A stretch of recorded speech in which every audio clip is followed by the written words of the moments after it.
guys. Apologies for being late. It was Mandy's fault. She's just off a cruise. And the Chippendales were on a world cruise with her, so she's a wee bit tired. How you doing, Mandy? You okay? Yeah, I'm okay. Thank you, John. How are you? How did you enjoy your holiday, first of all? It was good. It was a needed break, if you like. So it was lovely. And I had time spent with my youngest daughter, Daniel's twin. So it was lovely, and I've come back to this cheeky pup. Is that your little dog, yeah? Yeah, I only got it today. Oh, brilliant. So what's his name? It's well, Annie wanted, first of all, don't laugh, and don't think I picked it, I never. Annie wanted Adorabella, and I said, you can piss off. So I'm not shouting down the street, Adorabella. No. I don't think I'm a tit. So she won't call it Bella, because her sister's called Bella. Yeah, so she made up the name of Dory. Right. Whatever. I said, well, I don't even know if I'm going to shout that in the street yet. No, Bella's fine. I like Bella. She won't call it Bella, though, because she's got a half-sister called Bella. So she won't call it Bella. And her father will say I've called it Bella on purpose because he's drunk. But, okay, well, there used to be a Bella who lived just round the corner from me, and she was a bugger for phoning the police every time we went out on motorbikes as kids. So maybe Bella's not the right name for either. I know. Maybe we'll leave it up to somebody in the chat to pick some names and you can put them in the hat. I don't know. Yeah, that might be a good idea. She's a wee cracker though. I know she is. She's so cute. Just when you get up in the morning, you stand in the dog shit, you'll be like, Oh, whenever I'm that's one thing I can't. I bought myself rubber gloves and everything. COVID mask, rubber gloves, Vicks. Telling you. I thought such a I think dogs should go to the toilet. That's the only thing I can't handle that either. Sickness and dog shit, I can't deal with it. No, it's horrible, isn't it? Yeah. And listen, man, I've sent a link to somebody else. Is it Steve? What do you call him? Is it Stephen? I call him Steve. Well, I don't really know him that well. He contacted me. His name's Steve. Apparently he's the man that introduced Emma and Joseph. A long time. Well, it was a long time ago. And he said to me, the way he was, when he first met him and his dad got on really well with him. And he was telling me all different stories, about what had gone on.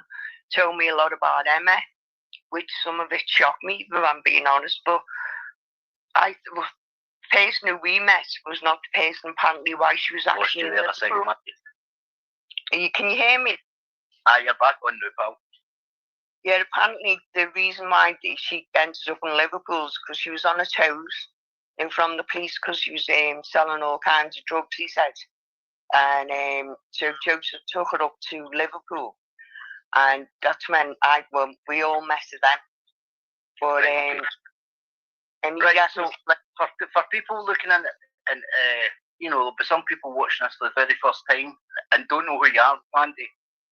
So can I tell you something that you don't know? I've never actually ever spoken to you about it, and I have messaged you back and forward over the last maybe 3 or 4 years. Maybe the odd message through Instagram or whatever. But I will tell you one thing we can thank Emma Cockerill for is the introduction. May have not been the right introduction, but the introduction I got to you was actually through Emma Cockerill, and I'll tell you how that happened.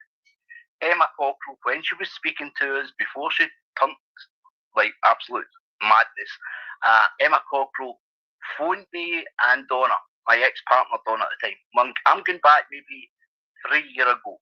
It was at the time just before you done the documentary on knife crime in Liverpool with Decca Heggie, which we'll get into in a minute, okay? Now, Emma called me and Donna, she actually asked Donna if she could speak to me. And I spoke to her and she went, look, I've got a problem and I don't know how to handle this. And I went, okay.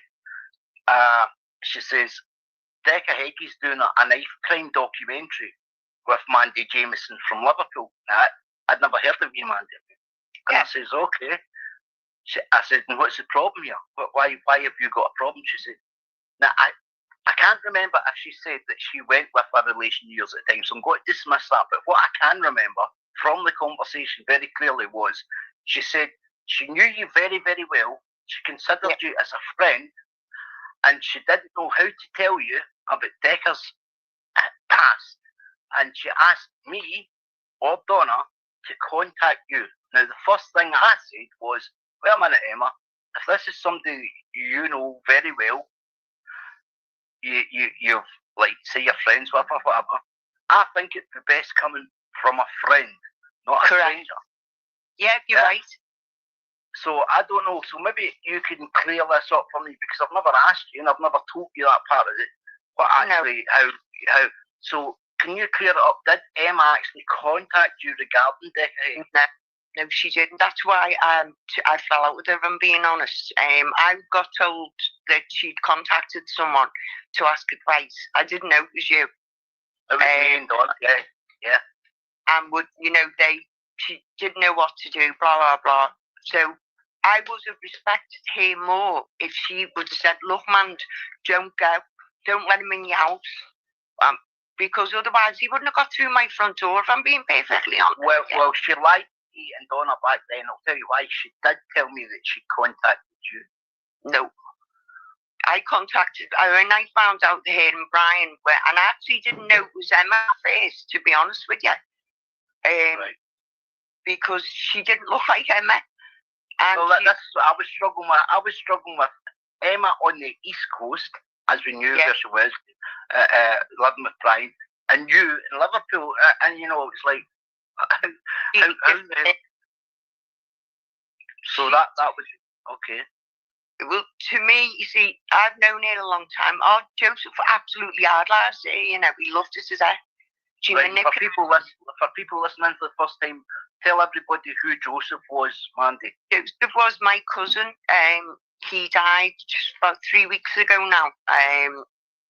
He'd had, while he was living in Redcar, he'd had 7 strokes, well, mini strokes at the time.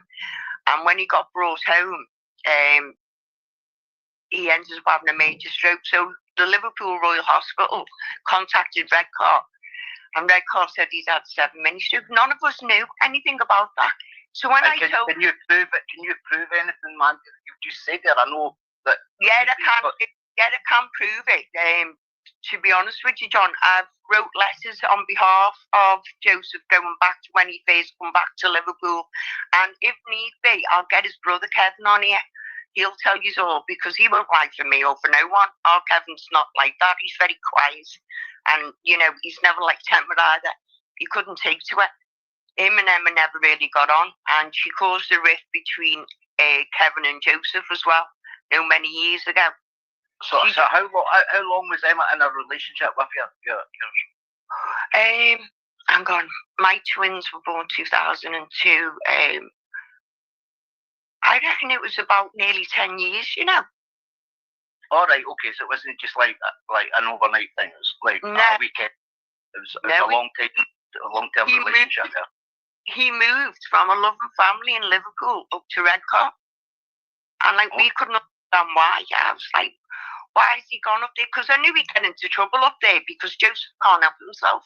Don't get me wrong, I'm not going to sit here and say, yeah, Joseph was an angel. One thing he wasn't was a beater, the way Emma said that he battered, and I'm sorry, people who know Joseph, even the people in Redcar who've contacted me, have said to me he's never laid his hand to her. She used to be screaming in his face. He's very calm. Well, he was very calm. Uh-huh. So, you see, Joseph now, I say, he's died because the last stroke he's had killed him. He couldn't speak. I'm sorry, you're that, Mandy. He couldn't even speak yet. But what made me laugh at him, though, John, he used to get, he was fed through a tube in his stomach. He used to inject brandy into it and put it through the tube. It's the same as taking medication to the doctor. At least you know what you're putting into. If you're getting brandy, you don't know what you're getting from doctors nowadays. He just didn't care. I mean, he's been an alcoholic for years, and he went 10 times worse when he was up in Redcar. That's why he had to come home in the end of Sabbath. I had to go and get him. And then he had to, as I said, have a stroke. I done a little bit of digging today, basically, and so I asked a few questions to somebody two people that actually, one of them who knew him really, really well, and what I got back was he was very well liked, very well linked, and very well respected. Yeah, he was a boxer. Before he met a certain person, he was very well liked, very well respected, and very well linked to other. Like everybody knew him who would never speak about it. He would speak with it. Yeah, his family are linked to major players in Liverpool. Well, I was leaving that for you to say, but that was what I get back to. Yeah. So, and they all, as far as everybody, like one person said, like he was very well respected, and that. Without being a gangster or anything like that, he was just respected for being who he was. Not. He did a lot with the young kids. He taught them boxing and that. He loved it, like being involved, because his dad was in the boxing scene as well. Joseph was a really talented boxer. But a lot of he's got like a cousin who owned his own Thai gym. And Peter and Colin. And I think that's who you probably told about today. Because they are a family who can handle themselves, if you like. But Joseph would give you his last 10 pence. That's why I loved him. I was talking to that Steve yesterday, and I said to him, I remember when I was just 16, and I was working in hairdressers, and it goes where they used to live. There was a place called Panama Jack's. Well, I'm 55 now, so 16's a long time ago. And because I had good skates on, he dragged me out that club. He went to me, get home, put me on the bus, and I just paid me money. And he just dragged me out, let her back in need again. But I thought it was all grown up. Now it's 16, but he was hysterical, John, honestly. And it's just so sad. It's just a waste of a life, to be honest with you. But he wasn't like the way he was when he came home, before he went to Red Car. He said control, very calm. Yeah, he liked to drink, a bit too much. But he went 10 times worse when he was up there. And that Steve told me yesterday that she was feeding him all kinds of drugs. Now, when he come home, we were told that if he didn't stop drinking and taking drugs, that he would end up a paraplegic. Is that right? Paraplegic. Paraplegic, yeah. Now, there is a letter. I'm going to have a look through. I used to deal with everything for him, and I've got files. I'm going to have a look tomorrow, John. Because I'm almost sure I've got a letter off his GP now, and I was sorting all this disability stuff out. And it says that he'll end up paraplegic if he carries on drinking, and about the 7 mini strokes, and then the major stroke. So I'm going to try and dig that out tomorrow. But that Steve told me that she was permanently feeding him with all kinds. And at one time, I've never known Joseph fought with his fists. He didn't need to use a knife or a gun or anything like that. Yeah. But he told me this one particular time that Joseph was completely off his case, running down the street where they were him and his dad with a gun in his hand. They had to go out and get it off him. He was off his head. He said, she's got to lost the plot. Yeah, but I'm not thinking clear. It's probably right. Anybody running down the street with a gun in their hand isn't thinking about the outcome. No, well, apparently she was painfully, getting him off his head all the time and then having a go at him, screaming in his face. And I'm like, wow, that doesn't sound like the Joseph I grew up with, if you like, because he just got off. So she must have had hold on him, but I do know he did love her, and I'm not going to lie and say he didn't. He did love her. He thought, because one time before he had his second stroke, he said to me, will you take me to, in his own little way, and he could write little bits. He asked me to take him to Durham, but go to Red Car first. And I said, no, I'm not taking you to Red Car. That's how you went stuff like that. But meaning in a joke way, not little did I know. That's what she was doing. I thought it was strange because I said to her, how did you not know that he'd had 7 TIAs when you lived with him? I don't understand that, John, to me. And why would I make it up? I'm not being funny. I've said this from day one, and I've never, ever changed my story either. Why would I make this up? He was told because of the 7 TIAs that he had a Red Car. But how didn't she know? Does that make sense to you?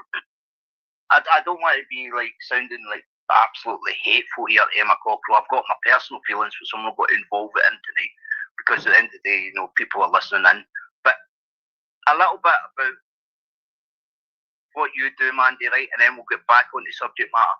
Tell everybody that's maybe listening for the first time what, like, I know you're very well respected in Liverpool for your anti-knife crime that you do. Can you tell everybody? I'm the founder of Danny's Place. My 16-year-old son was stabbed to death on the 3rd of July 2018. I deliver talks on how the ripple effect of knife crime affects families. To Merseyside Police, actually train Merseyside Police on how to treat victim families, probation, youth offending teams, schools, youth organisations. I've also spoken in the House of Commons for victim families against the victim bill. I'm passionate about what I do. It means a lot to me, and it means that my son's life, wasn't in vain. We've got to stop the kids. I just don't want no more mums to go through what I go through, or what Ava White's mum went through. It's horrific, John, and I just, it's not right. And people think, and I know a lot of people, Mandy, I know a lot of people who might be in that kind of life, maybe that you'll never hear about, who actually respect what you do. It's like you know how the world goes round, you know what happens, and it's like you're not out there saying, I'm this, God, I can stop this. What you're doing is you're just explaining to everybody the effects, the ripple effects it's got in the family. You're not trying to be this, big halo above your head. You know how the streets of Liverpool work and other streets. You know how crime works. And I would never ever dream of going into school and say, "Give me all your knives. Get all the knives off you," because that doesn't make sense to me. Because we need knives to eat with, John. They're in the kitchen, and the 90% of knife crime is come from a kitchen drawer. Do you know that? Yeah, the potato knife. I think it's one of the most common things. You're never going to stop. Like knife amnesty. And how do you feel about knife amnesties and all that? How do you feel about that, Sharon? Well, sorry, Mandy. Sorry. Sharon. In Liverpool, when I've gone to hand knives in, and he said to me, "There's a 2-hour wait." They're not interested, I don't think, yet. I mean, don't get me wrong. They're good in the schools. I will give Merseyside Police that they're really good in schools. So they don't hide anything. I think you should be transparent. I mean, I'm truthful when I say Daniel's story. I go through every detail about the colour draining from going to see him in the morgue. Because these kids think, a kid's been killed in the paper, that's it. They've got no idea, John. They've got no idea what to go through. And, what they force you to go into a morgue. I didn't want to see my child laid out on a slab, but I was forced to go in. And it's hard work. I'm sure any parent, would be saying that no parent wants to see that, So for you to actually live through it, now, but at least you're out doing something about it. I mean, no, it's like there's a few people doing things, but there's hundreds of thousands not doing things. I find a lot of people now are jumping on it for money. I don't charge for what I do, John. I don't take 10 pence. I know that. And every year, and I've been passed around a bit late. I've been in the cathedral, the big massive cathedral in Liverpool, the town hall, and this year we were in St George's Hall. I do a serious violence remembrance evening every year, for victim families. I'm into it. Well, next year will be the 6th year, so I'm really proud of it. And it's just about remembering our loved ones, and they light all the buildings up purple, because red and blue make purple, and it's like here, Liverpool and up the top. Yeah. So we combine them together, because for that one night we are together, and it's lovely, John. It really is. I'm making up for them. I've actually had a message. I just want to interrupt you 2 seconds. I've just had a message from somebody, and it's Exposure TV, and he just wants to give you a big shout out there, Mandy. Tell him thank you. Liverpool lad as well. So yeah, he's giving you, showing a bit of respect there and message. So. Thanks for that. I love him. I think he's hysterical. got some laugh on him. He's got a laugh that makes you laugh. I know he is. I think and he's dead to the point. Like him. He's dead to the point. Yeah, he is. He's. I've actually met him personally. Yeah, and he's a good lad. Nothing bad to say about him. Yeah. I've met him personally. I've been in Liverpool. Met him personally. Yeah. He's a good lad. He's a bit dark. He's got the wee pup sleeping. he's a bit in the. You know, I like him. He's a likable person. You know, he is. Yeah. He is. He's like. And he just takes it. And do you know, even like Dodgy Dave and that, do you know Emma was the one that told me to trust Dave? That Dave will look after me, Dave will make sure we're okay. And then, like, just basically tried to manipulate me to death. And I thought it was because it was Emma. Emma wouldn't do that to me. But Emma did. She shit all over me. So, sorry, John, can you swear on here? Sorry, Andrew Gunn will kill me. That's alright, you can swear all you fucking want in this one, Mandy. I love swearing, as you know, and I'm trying not to because I've got a lady on with me tonight, so I swear as well. ADHD me all day, honestly. I'm not monetised, so if you want to slip one out, batter in. Thank you. Matter. Sorry, Anne. You'll kill me. Back to Emma, right? I was sent a clip, Mandy, right? And I was sent a clip, I think it was yesterday, maybe the day before, I can't remember. But anyway, it was you showing love for Emma Cockerill. Yeah. I don't know, maybe a couple of years ago. Can you explain that? Because where you were then to where you are now? Because it's a question you're going to get asked. I've been asked it. How is Mandy showing that? And then how is she turned on? Oh, I know. About that from that conspiracy theories. Yeah. Like, yeah, I've paid you and all this. Yeah, no, you haven't paid me anything. I'm not being funny. I don't take money for what to do knife camps. I'm not going to take money off you, John. You know, it's not my way. She knows that. She knows that. No, but let's get that bit kind of out the road. Okay, so what happened was Dave come and knocked on my door, Dodgy Dave, and to apologise to me. I didn't understand what he was going on about at first. So he's always defended Decca because he wanted to believe Decca wasn't this nonce and that. So he said, he is one man. He said, so we're going to go do a serious law. So I did serious law as well. The two of us done one, and I've still got the proof that I've done it. On Decca, you mean? On Decca. Okay. He was in Ava White's family house with little kids and women. Yeah. And my middle daughter was here, and my mate, and I thought, hang on a minute, no, that's not on. If he's a danger to women and children, why is he in my house? And Dave, give him his due, knocked on the door and he fronted it, and I give him respect for that. And he went to me, I'm so sorry, and then he was saying to me about Emma and that. I said, well, he's saying that she's trying to take it down. He went, take no notice. So I spoke to Emma, and she went, no, man, here's me. I went, well, at first, you don't grab it because there's that many bleeding Emmas. And I went, my Emma. Yeah. I always thought, I did think a lot of it because Joseph loved her and she made him happy. It's not that I was like overboard with it, but if she makes him happy, and trust me when I say this, John, it takes a lot to make Joseph happy, if that makes sense. Because he used to go to shop for a pack of ciggies and come back a week later. That's the truth, that, you know. We've all went for that kind of pint of milk, carry on, yeah. Yeah, well, he was married and he kept going missing all the time on his wife. But I can't hate him. I just never ever could. He just made me howl, even from the kid. And he always had my back as well, and I loved him. But he loved her. And this is, even after the stroke, he kept asking me to take him to Red Car. I refused it. I went, no, you're not going. You're not going to Red Car. You're in no state to go to Red Car. But it's because he was gone with it, completely gone and utterly. And then when I found out that she knew about Decca, she never ever told me none of that, by the way. All she said to me is, what, Mandy, I wouldn't do that. We're against Decca Heggie for what he is. But she never said, I knew he was going to your house before I'd even filmed the documentary. So I believed her. I had no reason not to believe her, if that makes sense. She's, I've known her for a long, long time. Why would I think she'd lie to me, John? you know, she'd been a part of our family and everything, and I had no reason to think that she would lie to me. And I was proper gutted when I found out what she'd done, you know.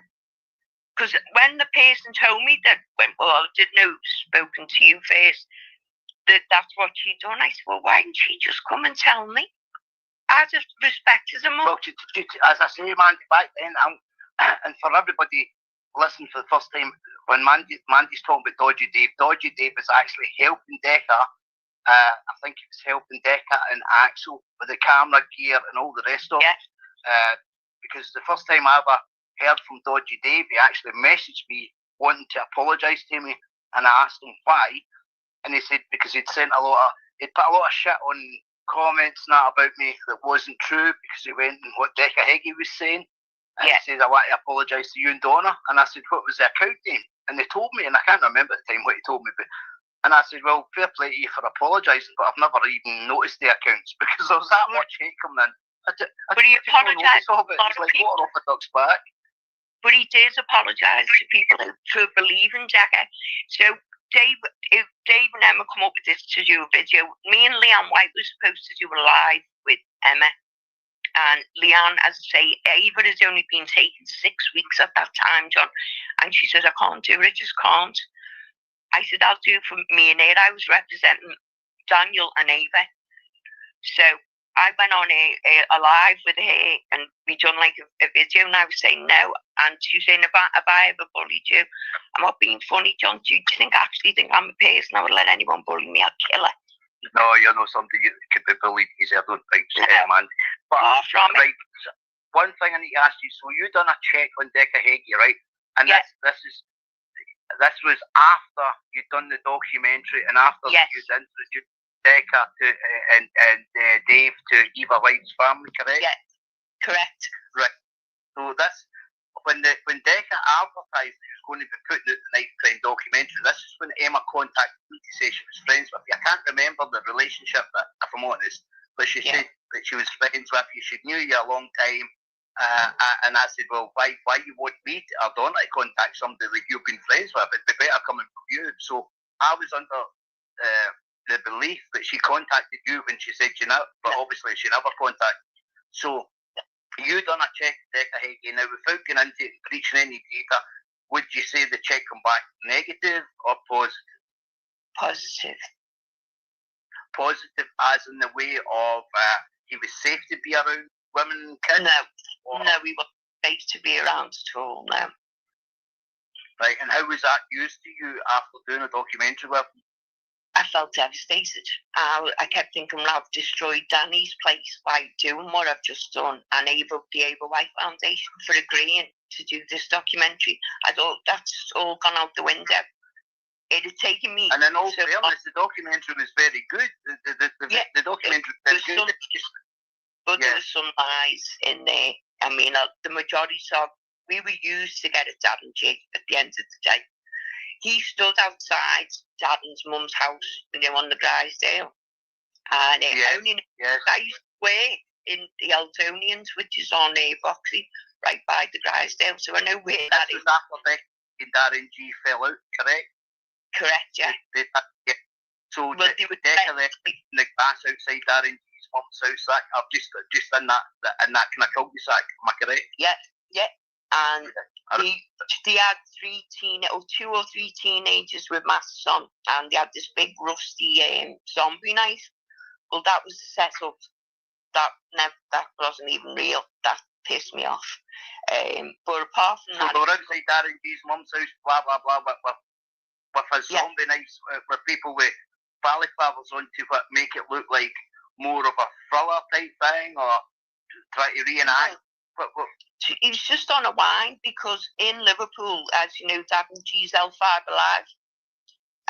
So he's been promoting that. Well, I don't actually know what he does with L5 Alive, if I'm being honest. He's no relation to me either. Nobody does. That's irrelevant, yeah. But I can just say I'm not even though our name was G, I'm not a G anymore, and my children aren't related to them either. Don't get me wrong. Same name, G, but nothing to do with G's side of things. His father. Maybe in there somewhere. No, John told me that he's not related to them, but John on his own was the force to be reckoned with in town. He had all kinds of he worked a lot with Sean Smith, and he had some of the clubs in town, and he wasn't a very nice person, to be honest with you, John. But I didn't like being a doorman's wife, so we don't speak at all. But right, okay. And Emma and that pervert Jimmy was saying, oh yeah, well, if she'd been any cancer mother, what was it? Someone told me, she said she'd been protecting her son, he'd be alive now. She should have been looking after her son. My son was for saying people listening for the first time, Emma, Jimmy is a fella, his real name's Stephen Pearson, and he's living in Thailand. He's lived there for quite a lot of time. In fact, I could dox him tonight because it's not illegal, as in Britain, but if I was putting his address, but he's in Thailand. It's not the Koh Samui side, it's the other side of, but anyway, so Emma's basically got this guy, and everybody's calling him Jimmy the pervert. Now, I think it was Darkside, the channel Darkside, that doesn't like E right, which is fair enough. They've got their opinion up to me. Now, they put out a recording of Jimmy where he's admitting to, I don't know, doing whatever to his wife. I don't want to get into it too much because he'll get derailed. Emma's got this guy in Thailand trolling people. They accuse us of being trolling. They're trolling people. They're coming in. He's going live some mornings with about 7, maybe 10 people listening to him. And he's basically ridiculing everybody, the lowest of the low, as you would go. Like, I would never, didn't matter if I fell with you tomorrow, Mandy, and hated you for whatever reason, I would never go that low. That's what they've done with you. But you're thick-skinned, it's water off a duck's back, but it's still not nice for anybody hearing it. Never mind yourself. It's fucking disgusting. To use a dead child against me is just sick in my eyes. And any parent out there that's lost a child. And then he was saying, hearing the bloody disgusting things they're saying about you, like, Oh, and he's saying horrible things, but you know what he said about Daniel? Let's do a deep dive into Daniel's trial, and we'll find out who the real victim was. Who does? The kid was convicted for killing my child and got 11.5 years because he was a kid. So, how dare you? And the other one is, that one that looks like a skull. What's her name again? What's it? Emma's mate that looks like a skull. What's her name? Oh, I'm terrible with names. It's Deborah. No. The blonde one who says she's a non-hunter. Maria Howard, the witch of Kendal. She's actually, she believes in witches and all that, and that's where witches and that kind of accumulated back. The Kendal witch, we call it. Right, Maria, right, I've spoken to over the last few years. She's got a sensitive side to her, maybe in the morning, but as the morning goes, afternoon, night times, she turns into a fucking head case. An absolute head case. She claims to be a paedophile hunter. She's not a paedophile hunter. Well, she's far from a paedophile hunter. Do you know in Liverpool? Do you know I'm not being funny, Marie. Do you know if you were in front of me when you were trying to mouth it off to me on the internet, which you just laughed at you off because you're a tit? People come and knock on people's door where I live if you've got a problem. So if you've got a problem with me, Skull, come and see me. You and Thrush, okay? Don't even dare. It's like, Mandy, you know yourself, if Maria or Emma walked into Liverpool and they were recognised for things that they've said to you on the internet, they would get 10 miles from your door because the other women would lynch them. I know, they would. It'd be simple as that. I know. And there'd be thousands of them. But that Jimmy went really deep by saying that about my head and then calling me, you can call me what you want, I don't really care. It doesn't bother me. Sticks and stones, as they say. I don't carry on and run out and get loads of slimming jabs, so not because I'm not fat, you see, I'm just the way I am. Don't Gerald jabs, man, I'm sorry. I know. Well, you see, 3 people, three or four people from Red Car have told me that Emma was drugging Joseph, and I think it's really, it makes sense more to me now when I'm looking at Brian as well. I just think, see, if you're looking at Brian, right? If you're looking at Brian Cockerill and his deterioration, I'm going to get a little bit of deterioration of Brian Cockerill in a little while, because do you see any similarities between Joseph and Brian? Yeah. Like, in health-wise? Well, Joseph was a lot worse, don't get me wrong. He had the tube in his stomach and he couldn't speak at all. At least Brian, even though it's shite that comes out of his mouth, he can't speak. But he can't speak when he's drugged up, though, can he? No, he can't. This is the thing. 2 seconds, because I want to, just when we're on the subject, right? So I got a message today. Now, this message could be a load of rubbish, right? But anybody looking in, so wait a minute, I'll tell you. So I got a message today, and it was basically saying Brian was in hospital for sepsis. Mandy's knocked herself off. Can you hear me, guys? So Brian was in hospital. Mandy will come back on. Brian was in hospital for sepsis. Now, the reason he was in hospital for sepsis was because this other guy, hang on, Mandy's coming back in. Stay there, Mandy. There we go. There you go, Andy. So I'm just explaining to everybody, Brian went into the hospital for sepsis in his leg, and I think everybody can remember that well. Yeah. But I've been told today the reason he actually went in, he did have sepsis in his leg, but it was because of another guy, Steve McCabe. Now, this could be all a load of rubbish, yeah, but his name's Steve McCabe, and he'd actually went round and give Brian steroids, injected Brian steroids with a dirty needle. I'm not sure if it was a dirty needle, it's called sepsis, or a bit of the needle was left in him, and that was the reason that he went to hospital. Now, again, that could be fabricated bullshit. It's only something I've been told today, but this Steve McCabe,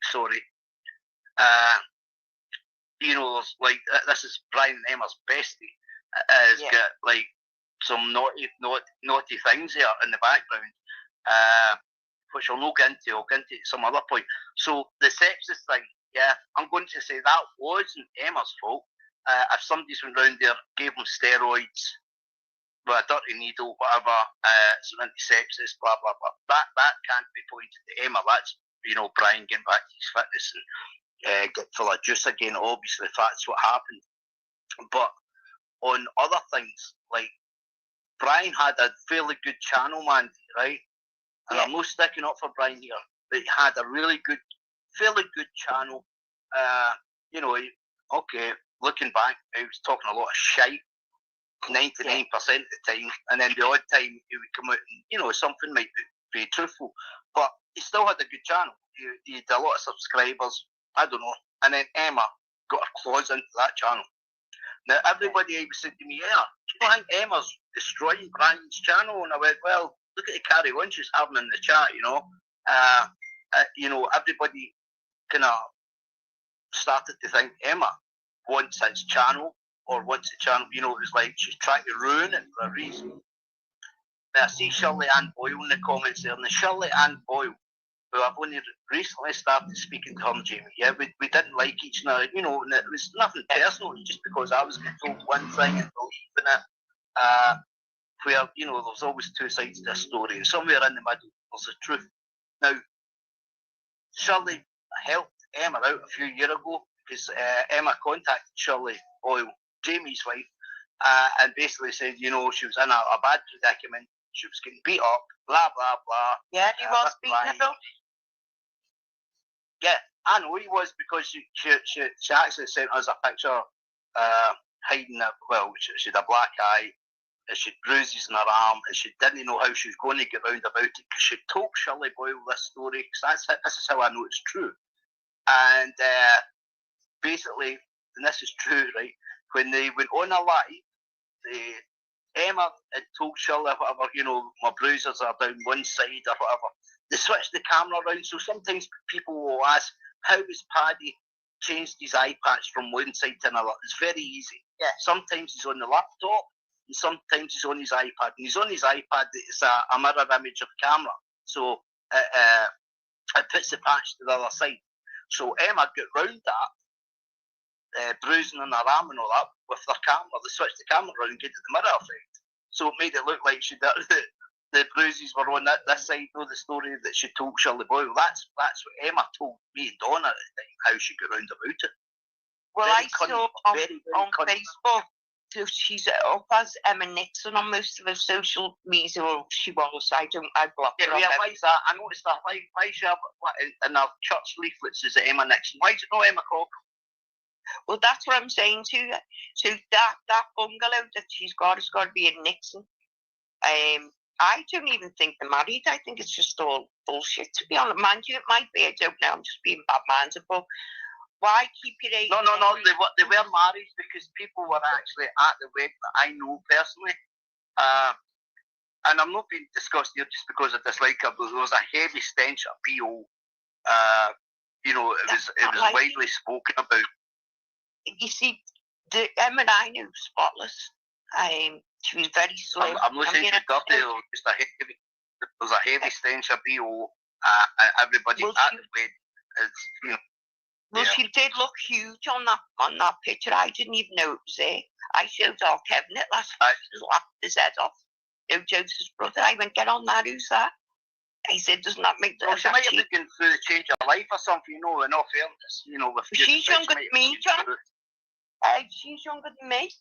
And I'm not being funny. I think she's a year older than me. I'm 50. I think Emma might be 51, am I correct? I'm 55. She's about 52, 53, something like that. Right. You two slightly older than me. I knew that. But I haven't gone that size. But she always looked after herself. She's always taken care of herself. And I don't know, she just went from being one person to becoming... At first, and I'll tell you the truth, I've said to her, why don't you just get rid of Brian and Paddy and just go back to your flat and just be you again? Because I believed that they were bullying her at first. But then, well, that's just everybody believing it first. She's got everybody believing that at first. I know, that's why. Because I've even sent her a message saying, why don't you just get rid of them and just go back to being you again? Because the Emma that we knew, she was an okay person, but this Emma, she's like, wow, what the hell? I know why she switched allegiance. Yeah, why did she? I know exactly why she switched allegiance. But there's a boy in the chat there called Irish Bull. Irish boy from Dublin. Why? I can't see the chat. Near Canal, but he messaged me earlier in Messenger saying, so if he'll be in there somewhere. I think I seen him earlier before we went live. I said we'd be a couple of minutes late. That's my other phone, bing, bing, bing. Anyway, the Irish Bull, right, it's a boy from Ireland. He was in with Emma for longer than me and Donna, for a long time. Now, maybe, I don't know, say a year ago, for example, I don't know, maybe 2 years ago, he contacted me saying, this is the time I'd washed my hands with Emma and that, but just kept my feelings to myself and my thoughts. I just came away from it all.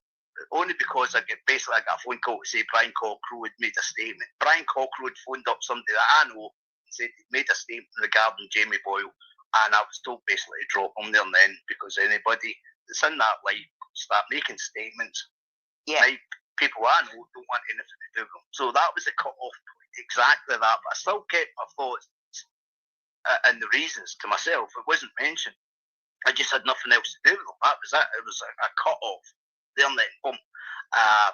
But Irish Bull was still in there with Emma, and he was spouting off, vile shit every night on behalf of them. He was just like, and don't take offence to this, Irish Bull, if you're listening, you were a useful idiot for Emma at the time, just like Jimmy, pervert Jimmy in Thailand, just another useful idiot. And this is what Emma will do.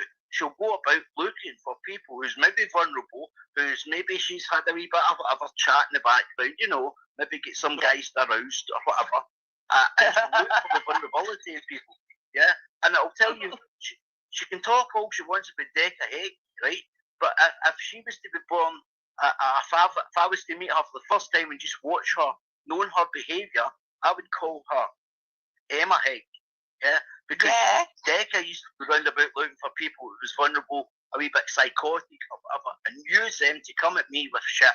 Emma's doing exactly that to the day, but yet she accuses us of doing it.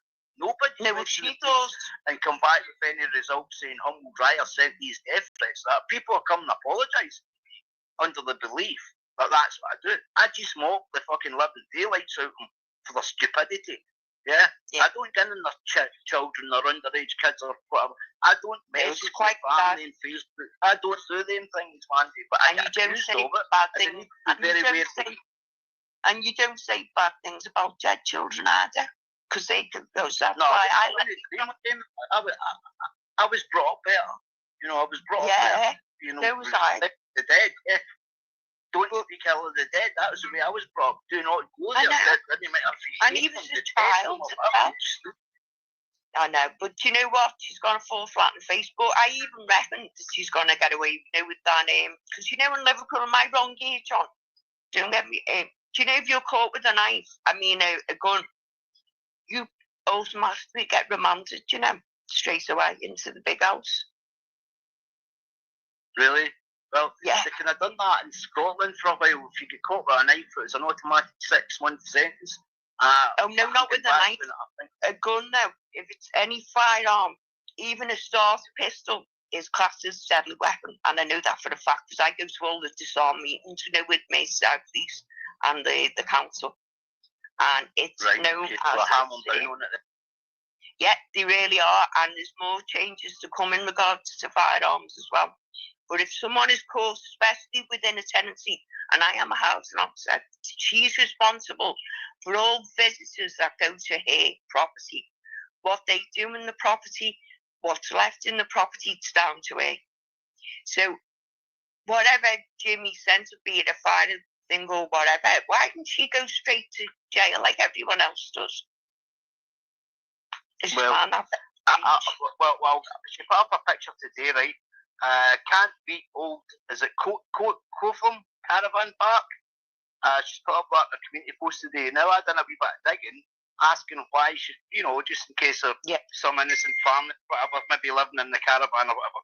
And it turns out it used to be where she used to go and allegedly, I'll use the word allegedly, buy her amphetamine or speed from this caravan park, right? And strangely enough, I don't know why she's laughing at it. I couldn't understand why she put a laughing emoji. But since I've found out today, I think it was a lady, I don't want to mention her name, a woman, she was allegedly getting the speed from, has actually been sent down recently. Oh, yeah. And she just put up a post today. Yeah, she put up a post today laughing about the caravan site. As I say, I done a wee bit of digging just to make sure there's no innocent families living in it. So she been grafted? Well, I also get told in our story, so she was actually charged with a load of things as well as other people in a house. I don't know if it was 10 years ago, 15 years ago, whatever. It was 15 years ago, but it's that Steve Sellier that he told me the same, that she was sleeping. You know what it is, yeah, she was like sleep. So what she does is she like grasses on people, but she's sleeping with the busies so that they protect her. And again, a firearm. If you're caught with one in Liverpool, and I don't know why the law where she lives is different, you automatically get remanded pending trial.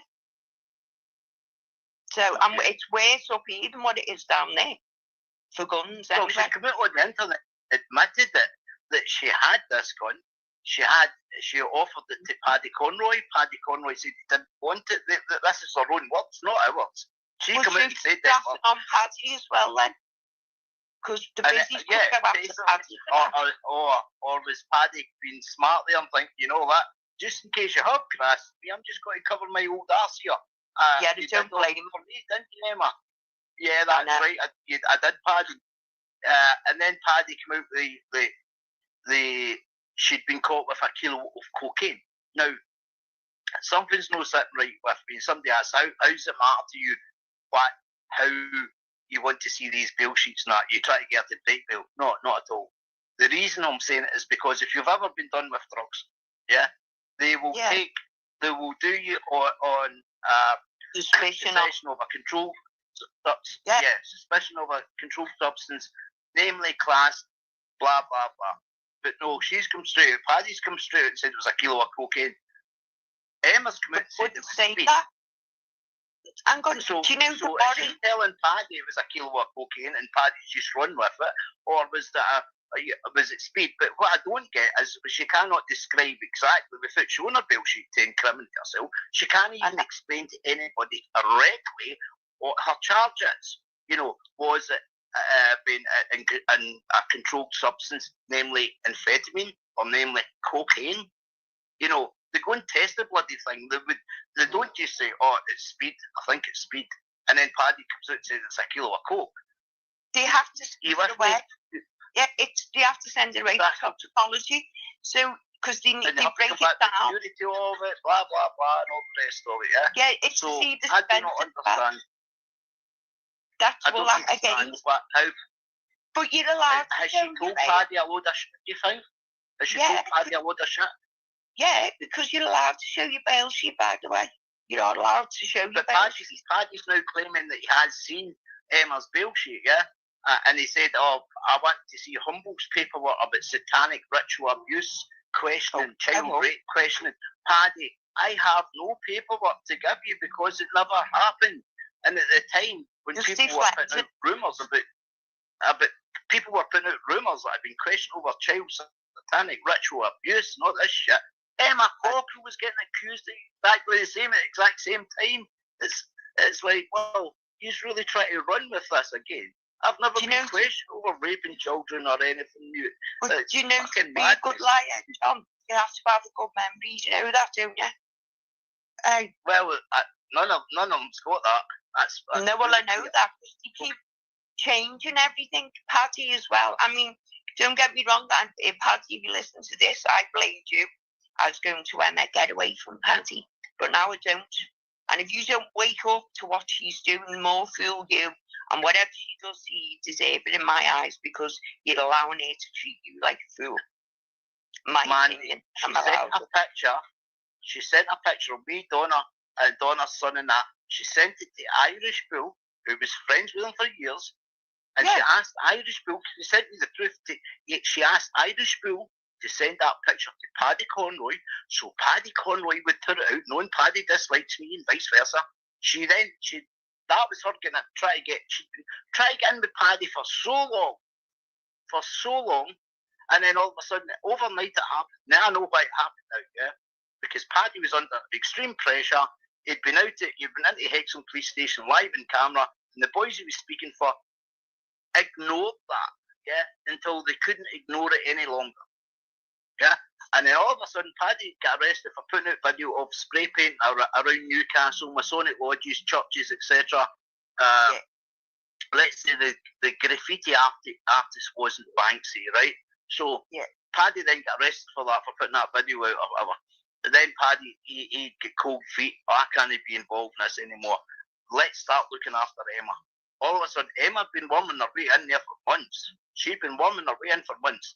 And then that basically, overnight, I could basically tell you when it happened, Emma then made a deal with the people she's spokesperson for, New Kitchen and everything, but she made a deal that she would turn and do what they wanted. Didn't matter about her name, her reputation, or nothing. She didn't care. Now, if you can sell your soul like that, and just turn on your friends, people, like, whatever, so be it, Being a gangster and wants to be the gangster now, doesn't she? But she's not, because she's not clever enough. Again, to be a good liar, I mean, you've got to have a good memory. Loving yours is absolutely awful. And I just believe, John, that she's a vile, vile person. I'll never forgive her, ever. And, everybody fantasy for like people that stuck by her for a year, like Julie's and people like that. I never knew the lady personally or whatever, and she was always on the panel and she was quite well spoken, and you could see her dragging this woman into everything. She could, like Carol Edwards, she dragged Carol into everything. It's like, okay, do what you're going to do, just People have seen through it, but she will look for the next vulnerable person. She's a predator. She is Emma Heggie. Yeah. She thought that she could bully me in the end to going on her side, I believe. And when I said to her, hang on a minute, how dare you treat me like that? Then I'm getting all this and they're throwing Daniel at me. Wow. Is that all you've got? She can't do anything to me, John. Nothing. She won't upset me. She can't do anything to me because it's boring. Listen, you've been through bloody hell, Mandy. Like, people involved in that are not going to affect you. That says a lot more for them people than it does for us. Do you know our Joseph and that? I mean, if Joseph was selling in Red Car, and Mandy, you tell everybody, I'm just going to, my other phone's flashing you tell everybody what's happening, right? So our Joseph was selling drugs. I told you, I'm not going to lie, he saves an angel, he wasn't in Red Car. And he met Steve's dad, and he got in with all them, and then they met Emma. Now, from what Steve told me, basically, it's like much wants more. She's very greasy with money. She's always about money and everything else. And our Joseph's business went downhill. Everything, he was eating it in the end because I'm up in Liverpool, if you sell drugs, you're not supposed to take them because you become the biggest fool ever more then. And he's always known that. He's always liked to drink, but if you're a drug dealer, you don't take drugs. And there's members of our family, I'm not ashamed of them, to be honest with you. They have sold drugs and still do sell drugs. And if you listen to what they don't take them, they watch, the likes of Emma take them instead and sniff on live. She did do, yes, you did, Emma, dickhead. I'm angry over our Joseph and I'm angry over the skull because unless you knew our Joseph, and these people who've come forward to me from Red Car, I'm over the moon with them, they said he had such a lovely soul, and he did.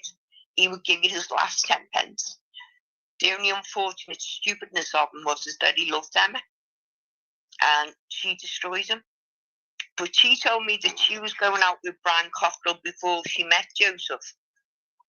Right. And then she was with Joseph for years and years, and then after that she then ended up with Brian. Whether or not that's true, I don't know. Okay. You see, I think, with the scenario, like just knowing what I know, the scenario with Jamie Boyle and Shirley and everything, I think, Brian is easily led. He's not the brightest of people, His IQ is very, and I'm not being offensive saying that, That is what it is. His IQ is very, very low, and he's easily led. And I think Emma, personally, started that scenario off, but Brian was the face of it. But in the background, I think Emma destroyed that. Yeah. Personally. Yes, she has. I can't listen to Brian for more than 5 minutes because his voice goes through me and he bores the life out of me. I'm sorry, but he does. I'm sorry. Well, listen, it says they've got an IQ of over 130 on a James English podcast, or Sean Atwood's, I can't remember, hideous strength, light and hand speed that defies the laws of physics. I clicked on there then, but I never actually watched the podcast, really, until, I was told not to buy anything to do with him because I made statements not once but twice regarding Jamie Boyle. Jamie Boyle was arrested twice and NFA'd twice on the strength of Brian Cockerill making police statements. Now, I've got the paperwork here and I can prove it. So, it's not just something I've made up. I know. No, well, I think they try and blame you for everything, John, in my eyes, because everything's your fault. How to be so up, Mandy? How blaming me for bad words now? If I was getting anybody's house shot up, for bad words on the internet, Decca Heggie with house would be like a fucking Scud missile. I know. Me?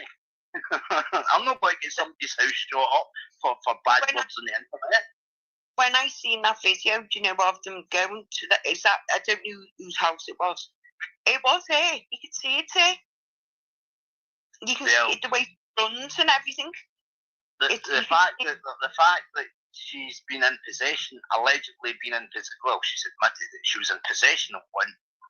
And then all of a sudden you've got one going off in front of her house where there was no charge out the gun, yeah? So I'm going to say it was black because there was no firing charge, there was no flame out the gun. You with me? You would always see, at night time you would see the bang. There was none of that. So I'm going to put that down to it could possibly be a setup, you know, to try and get the public vote. Yeah. Paddy voter, you need to get the public behind you. Yeah, well, I've been saying that the past couple I believed was a setup. Because she's like looking for attention. Oh, look at me, poor Emma. Dickhead. Well, another one, right? So they're saying it was possibly a shotgun. It was just discharged on the second occasion. Now, I do not know anybody. I've had a gun pointed at my head, yeah? I was 19-year-old, and the colour drained out me, yeah? In fact, if my ass could have made minstrels that night, it would have made minstrels. And I get pointed right in my head, yeah? Somebody looked for something there. It was a long story, but anyway, I was 19-year-old, and the colour drained out. Nothing phases me in life. But that moment, I remember very well. I do not know anybody, whether it be drugged up, drunk, or whatever, who's brave enough to go out and shout at somebody with a fucking shotgun in their hand, yeah, to go on then and, yeah, and in all fairness, whoever had that looked as if they were still struggling to keep their balance, yeah. You wouldn't dream of going out and challenging anybody with one of them in their hand, yeah?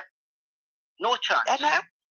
Especially with it. It's not going to fucking have to unblock me or unblock me to let me back on the live while I'm beat there with Paddy. To say she's got a heart there to run out the front door or whatever she was saying, go on then, shoot, go on then. No, did you ever remember that one she was pretending to be sick? Going, I'm not well, I'm on all kinds of medication.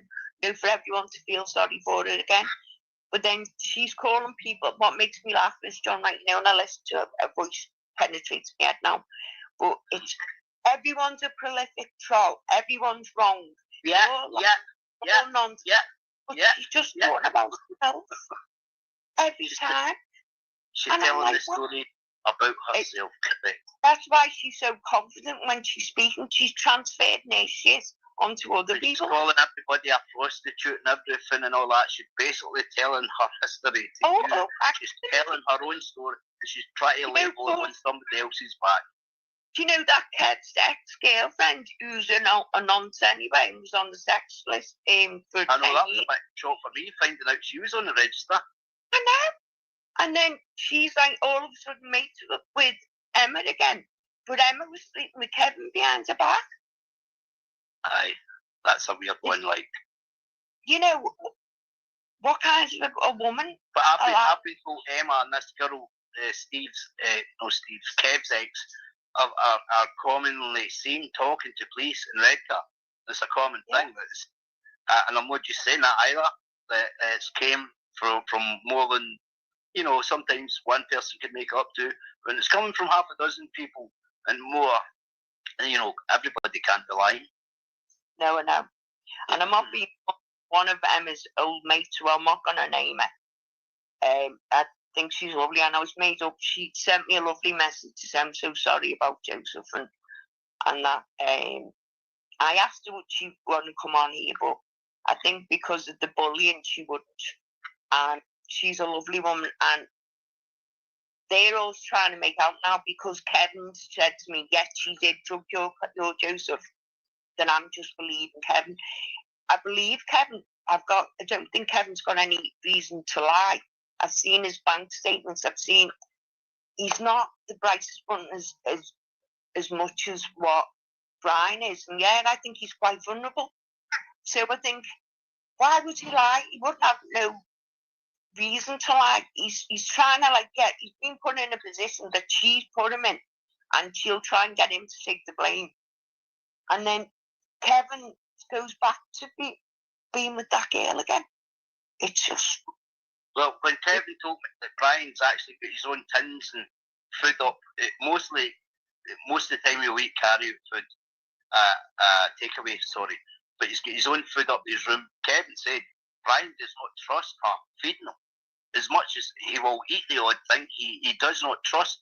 And if you look at the kind of partner behaviour, you know, I know she'd a bag hidden behind the door, behind the sofa, for sneaking out against it conked out. So I don't know, but I can't say like that's a fact that she's been drugged and dry. But it does look like it. It does look like it. I can't prove it. Reflect him by changing his word. I hate the way people do that. So Kevin said, they said, does she ever cook for him? And he went, oh, yeah. He didn't lie. He said that she has cooked for him, but he mainly eats takeaways. Now, all of a sudden, she's coming out with this shite in. I make a lovely Sunday dinner. Loads of people have been to my house and over-justifying herself. I don't want you lying, Emma. No one even said that anyway. Kevin never said that. What Kevin was saying was, yeah, she does cook for him. That stuff up in his room, but he eats mainly takeaways. Yeah. No, just her cooking skills or anything else. So to me, I thought, well, that was a bit strange as well. It just, everything's always, dramatized all the time. It really is. Always? Yeah. It's just like, wow. But to me, no, I wanted to, and she won't meet me, asking her. But, and honestly, Mandy, do you think she has reformed to the police? Yes, she is a grass. And a few people have told me that now. And that lad, when he was talking to me on the phone, I was in Tenerife at the time, he went to me, do you remember when your Joe went to jail? I went, yeah, for cards, which I've never lied about. I said, yeah, they were doing all the the store cards in and the bank cards in. Fraud? Fraud, you mean? Yeah. Uh-huh. And he took the blame for it and he went to jail for it. Clone cards, yeah. I mean, but yeah. And was him, Joseph and Emma doing this, or? Both of them, yeah, not just Joseph, both of them. And how long did he get in jail for that, Mandy? I think he went missing to Red Car and they sent the police up there. He ended up having to come back to Liverpool, to save his time. He was in for nearly a year. So, I don't know, it wasn't like me, but whatever they got for him, they were both doing it. Well, I just found that the fella, Steve, was saying that his dad got time and Emma was charged. And she got away. She absconded. She buggered off, I think, probably Liverpool. That was when she first come to Liverpool with Joseph. And then when she come back, the charge just disappeared and everybody else involved had been jailed. Correct. Now, that's what he told me as well. And he said that she owed all kinds of money out, like drug debts and stuff like that. He said to me, from the man I met, because he was only young when he met Joseph, he said to me, I was only about 19. He said, to the man I first met, the happy-go-lucky, he was like an ally, if you like. He had a lovely way with them as well. He had to pass it with all the women. And he has a brilliant sense of humour. He would never raise his hand, and he's never asked. Maybe I reckon he's pushed it away, because that's what he said to me. I said, she was always screaming in his face. He said, I've seen him push him away, and then he walks away. He's never, his mother would have killed him if he just touched them anyway. Yeah, I'm with you. We should push it to the limit, yeah. Yeah, proper screaming in his face, but he was always either pissed or on shed that she was always putting speed in her. And what, I don't know what the other one was. I'm not going to lie and say I can remember, I can't, but he did tell me something else yesterday. So that's what I'm saying to you. She basically, he said she mentally tortured him. That's what he said to me. That, he was mentally tortured. That's why in the end, he was like, how can you put it? He went from being this handsome lad to looking like an old pisshead on the street. So that boy Steve said that his dad and him were in red car or something, or driving along, and they hadn't seen him for years. Yeah. And I think he went, Dad, that's and he went, Joseph. And they went, no way. And he said, Joseph got in the car. I think they gave him a lift home or whatever. And they're like, fucking hell, what's happened to you? What's happened to you, mate? The way he's like a doctor, yeah. So he went home after that, and that's when he had the major stroke. But again, I need to say, how, if you live with someone, wouldn't you know that they had 7 TIAs? I just don't get it. If you're living with someone and you're supposed to love them and they're supposed to love you, why didn't she know? That's what I don't get. And then these people from Red Car are contacting me now saying she was always drugging him. Yeah, a couple of years ago, she had a mod in her, I'm lying. She told me there was something in her chat. She told me the name of the channel. For the life of me, I can't remember. And she told me it was a policeman. And they were keeping it in her chat. You know, and now she's in another firm, which I'm not going to bring you into, man, because it's absolutely nothing to do, and I don't want to go off subject. But she's in with another firm, and, you know, I was told today that she got in with this other firm. That was what she wanted. She wanted in with this other firm that she's in with. So, as her method and her madness, is she gathering information? Because she's shouting, I'm working for Met Police. She's run with Patty's story, which I laugh at. And anybody who really knows me laughs at you with me.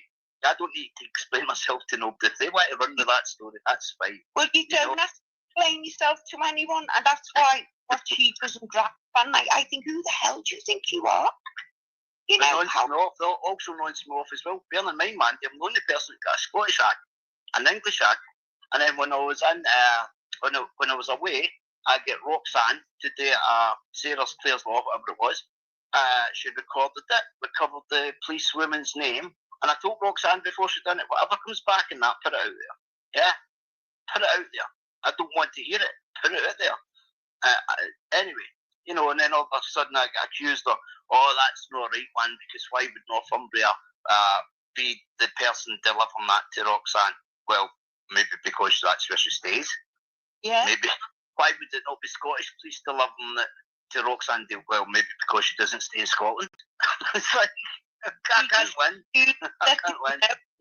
And if anyone stands up to them, or if anyone disagrees with what they've got to say, you're a nonce, you're a slut, you're a prostitute, you're crackhead and blah, blah, blah. Yeah. You know, I'm a smart kid. No, I was a smart kid, yeah, but you're going to be back to 2013. I forget how that good feeling at the beginning actually feels like, and I'll never want to go back there again.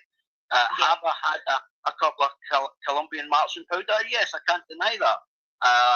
Have I had any in the last year or two? Well, if I have, you know, it's not to write home about. It's probably shite. So I would rather have a wee drink if I'm going to have anything at all, and that's it. I don't even take a paracetamol nowadays, Mandy. You know, if I've got a headache, I just deal with the headache. I drink water, that's it, it goes away. So for anybody that wants to go and stamp me, anybody that's coming out there saying, you're just a junkie and everything, I know for a fact, by past experience, if somebody's coming out and calling you that, they've got their own personal problems that they need to deal with. Correct.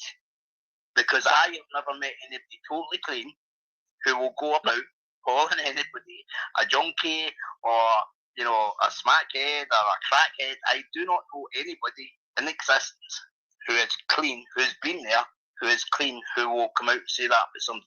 And now you maybe get people who say, I've never took heroin, I've never took cocaine, or never took crack. But wait a minute, if you're coming out and saying that, I guarantee you'll be sitting taking maybe 6, 8 hydrocodone a day, morphine-based painkillers, because it puts you in that frame of mind, it puts the darkness on you. You can't tell somebody that's got experience on it how you're feeling, how you're saying these things, because I know deep down you're calling me that. You're getting your own shit off your own chest, which is fine. If you need to miscall somebody to make yourself feel better at that moment, pat her in. It's only words. No, well, I'm very, I mean, I have took stuff when I was younger. Have you have experimented when I was a kid? I smoke weed now because if I don't, I can't sleep, John. So I can't touch it. I'd love to be able to say, I have a joint at night and go to my bed. I can't touch it, Mandy. It puts me in another dimension. I've maybe left it 3 or 4 years. Give me a wee puff of that. It's got to be better this time. No, it's no for me. I think I'm just constantly stoned. Like, I don't give a shit. Well, I'm not in effect more, you know. It doesn't. That's why I find them, in a way, they think I was going to go, oh my God, they just said all this about me. Say what you want, call what you want. not bothered. Well, listen, if that was, I remember going to the doctor back in 2010, and he said, "What do you need, John, to come off? Got your own?" And I said, "Okay, I need 8 hydrocodone a day, and I need 2 zolpidem." That was it. He went, "Okay, if that's going to work for you," and he gave me them, and that was my kind of steps. I get half the shit, yeah. I wasn't one. I never went down the methadone road or that. I just wanted. I knew what I needed. I knew how I was going to do it. I just needed a doctor to agree with me, and he did. Yeah, and a very good doctor he was. But anyway, I remember saying. I get my license revoked, yeah, because I wouldn't take methadone. True story. And I took the hydrocodone, and I went to see it. It was like, I think it was called Turning Point. And he said, "Have you declared the hydrocodone to your doctor?" And I went, "I've actually forgot about it to DVLA." And I said, "I forgot about it, to be honest." And he said, "I told you the last time, you had to declare this with DVLA." But it was the way he shouted at me. So I was sitting twirling my car keys, and I actually bounced them right across. It was a glass coffee table in the middle of the room, and it was like a skating rink. So the keys had more than one character. The keys were like what a prison officer would have. Straight across the table and hit him right in the balls. And the next thing, he jumped up, run out, security is in the room. I'm going, fucking hell, So, cut a long story short, I got my license revoked. He wrote to DVLA that day, and they revoked my driving license. Ended up with another ban, kind of snowballed again. But yeah, that was because I wouldn't agree with him and take methadone. They said, "Why can you not just take methadone like everybody else?" I said, "Because it's no for me." They throw it at everyone. Do you think that is what makes everything better? It doesn't. What people always seem to miss as well, John, there's a reason why people take drugs. They don't just take it, wake up one day and go, "I know, I'm going to become a heroin addict today." There is always and like no one realised what it was. I took it without knowing what it was. I was thought heroin just gave me a needle. I didn't know you guys powder shit you put in a bit of foil. Yeah, but you're being honest about it, and to me, that's I admire that. You don't like. They said it was heroin. I went, "Go and chase yourself. You're fucking mad." But I thought they called it kit, KIT. I'm getting back 30 years ago. They called it kit, and it was a bit of powder. You put it in the foil and it run. I wouldn't use heroin in a needle. Yeah, I went to get root treatment without taking an injection at the dentist with me. So needles wasn't for me. So when this stuff here, I was like, "What's it do?" "Oh, it's like cannabis. Fucking keep it." "No, it's more advanced. It takes all your troubles away." "Oh, sure, give me it." People don't get into a mess because the drug's shit at the beginning. And they get into a mess because the drug's really good. That drug is really good when you first start taking it. Anybody that goes for an operation, they get conked out, they say, "Oh, that was great." Yeah. You with me? So, but what they will take your troubles away for the day. But what they don't tell you in the small print is it's going to accumulate all these, and it's going to come back 100 times worse, and you're going to have to deal with that whilst your body, your heart, your soul's been ripped out of you, and then you have to fight for that. So once you get back onto your feet, you have to then sort the shit out that you've done chasing that shit. So it's like, and people relapse through that. People with cocaine addictions and that, they relapse because of the shit that they've caused to get to where they are, to then get clean, and then they've get what we call guilt or shit. So then they're loving the guilt, they then relapse, and they'll go across 2, 3, maybe 4, 5, 6 relapses. Yeah, but if you stick in it, you'll get it. You will get it. No, I know that. But can I for anybody listening in who's got addictions or maybe stuck at painkillers with like tramadol, hydrocodone, DF118, or whatever the pharmaceutical name is, Valium. I detest Valium. Valium's a very dangerous drug. I detest it. Maybe work short term if you've lost somebody or whatever, to go over the grieving process. The first kind of stages, there's several steps to grieving, as I've learned. The doctor maybe fling these Valium at people. My mother went over and said to the doctor, "Oh, man, he's too calm." So my mum, the doctor gave it begins with T. Diazepam. Yeah, I gave them to RJ. Had a little party with the packet because I needed to be all there. Plus, because I had my kids in the house, so I was getting loads of shit off them kids, who were involved. Right. So I had on the ball, so I wouldn't. So I had to focus. I had to protect my kids. I was like a lunatic, John. It's ended. I've never known anything grief like this because it's more anger than anything else, and it makes you look at things and you have less fear and things like that. But as I say, in regards to like bullying and stuff like that, I think what they're doing, Dodgy Davis defends himself, and I like David, I really do, and Lainey. Well, he's never done me any harm, mate. Mandy, he came up but they tell me who I can like and who I can't. If I want to be friends with Dodgy Dave, I will be friends with Dodgy Dave and Lainey. I like them. So, I don't care strokes or whatever. That's his passion. Yeah. The way I look at it is a family there. He loves them, the kids, his wife, and that's it. They're a unit. And if he was a danger, he wouldn't be allowed kids, the rest of them. So the people that's flying at Dodgy Dave probably need to make sure their windows are free. That's what I mean. If anyone stands up to Piggy, everyone's a nonce, everyone's this, the liar, and she's boring, John. She is. And I'm not talking about law. About people, your man, when I say that.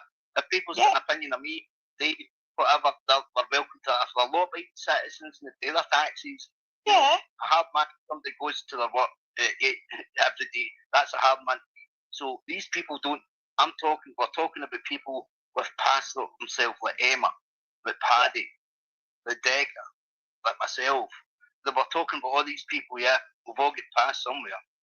Yeah, I've got a past, John. They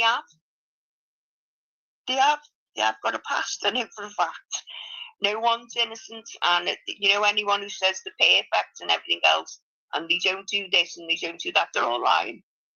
But I just find that when she's going on Paddy's thing, she's going, I can't talk to me. She goes through me. She says, I know the way to say all this, and I think, you're talking about yourself again. You're making out everyone's this and everyone's that. No, they're not. It's you.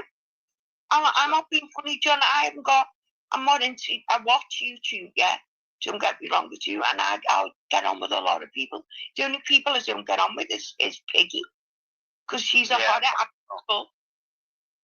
She needs to mind business to school. She's getting on with it. I think you described it very well. She's telling a story, blackening somebody else's name. She's actually telling a story about her situation, or where she's been at one point in her life, or I think her for what I can gather now, her main goal was maybe hitting London at one point. She wanted to be this gangster's wife, she wanted to. I think she gets off in that. Of being this gangster's wife, she gets off in it. Yeah, I think she does as well. It wasn't the life for me, you see, John. I couldn't take to it. I didn't like the way people were when they were around him, and I just didn't like it. It wasn't for me. It doesn't impress me, you see. So I would rather just be me, and if people don't like me, that's fine. I really couldn't care less, to be honest with you. I've gone on to what people think about us, and they don't. What they think about us is not our business. That's their business. I'm not going to lose it. That's their business. What bad mouth? That's their business. Get on with it. That just makes you say, carry on, call me what you want. I don't care. Really don't. But as I say, they were saying to me, I never protected my son, this, that, the other. But I'm going to tell his father what she said, because that night he was in Stabs, supposedly anyway. So I'll tell her what he said. And that little Pervo in Thailand as well. And I he's just Mandy, just a useful, horrible. What he's saying about people says more for him. Even saying it on another person's behalf says more for him than it does for anybody. He's an inadequate little man. That's what he is. Yeah. I think he's got small willy syndrome, because somebody that angry in life must have a very, very small dick. And Thrush just needs to get a wash now, because she stinks. Have you got what's with all the filters as well? Get over yourself, and you're a dog, love. and I'll say what I want. Well, Okay? I put my camera on for her when I joined the live at night to try and speak to Paddy. No thanks to.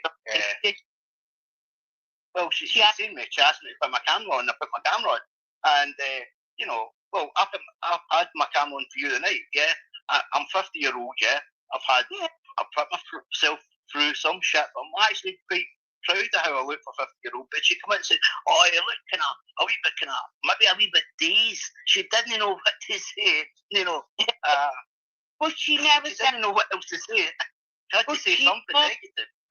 She's always slagging you off. You're in a conversation. I think she's obsessed by you personally. And so's Patty.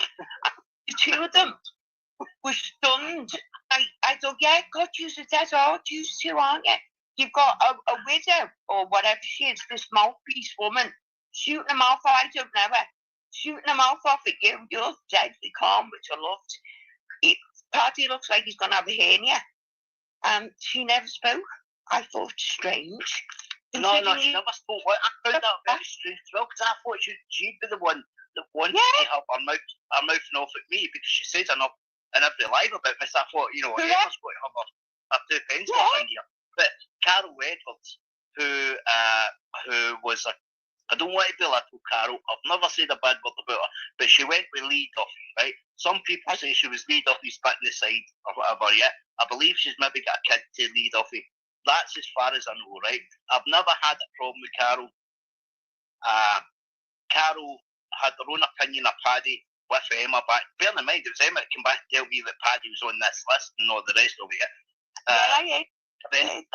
So when Carol Edwards started, I went, wow, I'm calling her Mighty Mouse, because I'm like, are you any idea how you're going to sound the next day? And she's on that, the Shed Bible on Facebook. I guarantee you Carol Edwards would be embarrassed with herself. But again, I had no control over that. Emma blocked me. Paddy thanked Emma for blocking me, but Emma never said a word. I was actually quite amazed. That's what I'm saying to you. We have being facetious, really. How you see one gangster are. But I was going, come on, Emma, let's see what you've got. Nothing at all. Paddy said I ambushed him. He ambushed me, and I was stoned out my head, and he got me off guard. Wait a minute, if you're going to go to panels and speak about things, you're trying to put out there as the truth. Yeah, at least try and stay a wee bit straight for it. Yeah, put a wee bit of credibility to your story, because what you're doing, I've learned, like, my main platforms is TikTok now, Mandy, right? So, and the reason I like TikTok is because you will find a lot more people actually use TikTok on the kind of Newcastle scene than they do YouTube. Yeah, and it's much more controlled in TikTok, because somebody can come in and lay a comment, right? But if you put kind of mild comment, like moderated to mild, or just let the comments go, like anything there that's bad, gets deleted for TikTok, or you get reported for TikTok or whatever, you know what I mean?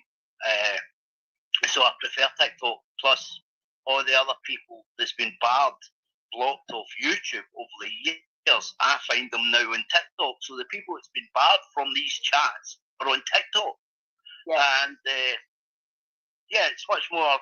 Listen, I don't go in and contact people's families and their children and stuff like that. Going and talking about getting a reaction from my daughter, which was true, but the message about my daughter when I said, just block me, Nicole, if that's what you think. That's not an abusive father, that's me just saying it as yeah, she's a big girl, she's got a good brain on her shoulders, she was giving me hell for leather, fair enough, that's fine, it's my daughter, she can say what she wants to me, within reason.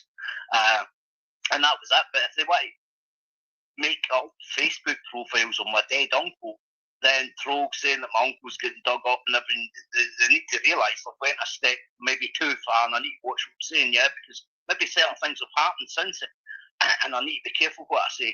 So they've went a step too far. I forgive people for mostly everything in life, but I will not forgive them for that one. And they will reap with the soul. They will reap with the soul. Only because you're messing with the dead, yeah? And it was something I was brought up with. You don't mess with the dead. You leave it. You leave it. You respect it. And Correct. yeah, so there's certain things I'll never forgive. Never.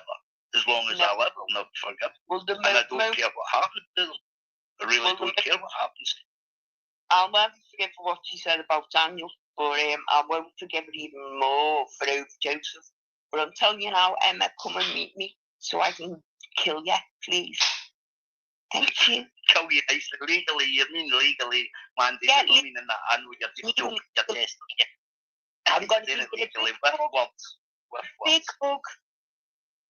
Well, Please, we blocked the Slay Porridge channel. We blocked it, and you never guess who popped into one of my comments this morning? Emma Cockerill. Because I've never blocked Emma. Emma's not blocked from this channel. I'm blocked from hers. She's got so much to say about me. But I have never blocked. And the only reason I blocked Paddy Conroy from all the channels and the ones that I've lost, and I've lost a lot of them, is because he was coming in and leaving comments, but I couldn't reply to him. You know, I was screenshotting and putting the comments up in my community post, commenting under it. It's only way I could respond to him because he's got me blocked in every single thing. He's blocked me. He's so much to say about it. If he's gangster law, why is he doing Because that? the truth goes further, yeah, the truth goes further, and that's the reason. The only reason I blocked Paddy is because he blocked me. I have not blocked Emma. I never will block Emma. I will block a trolling account.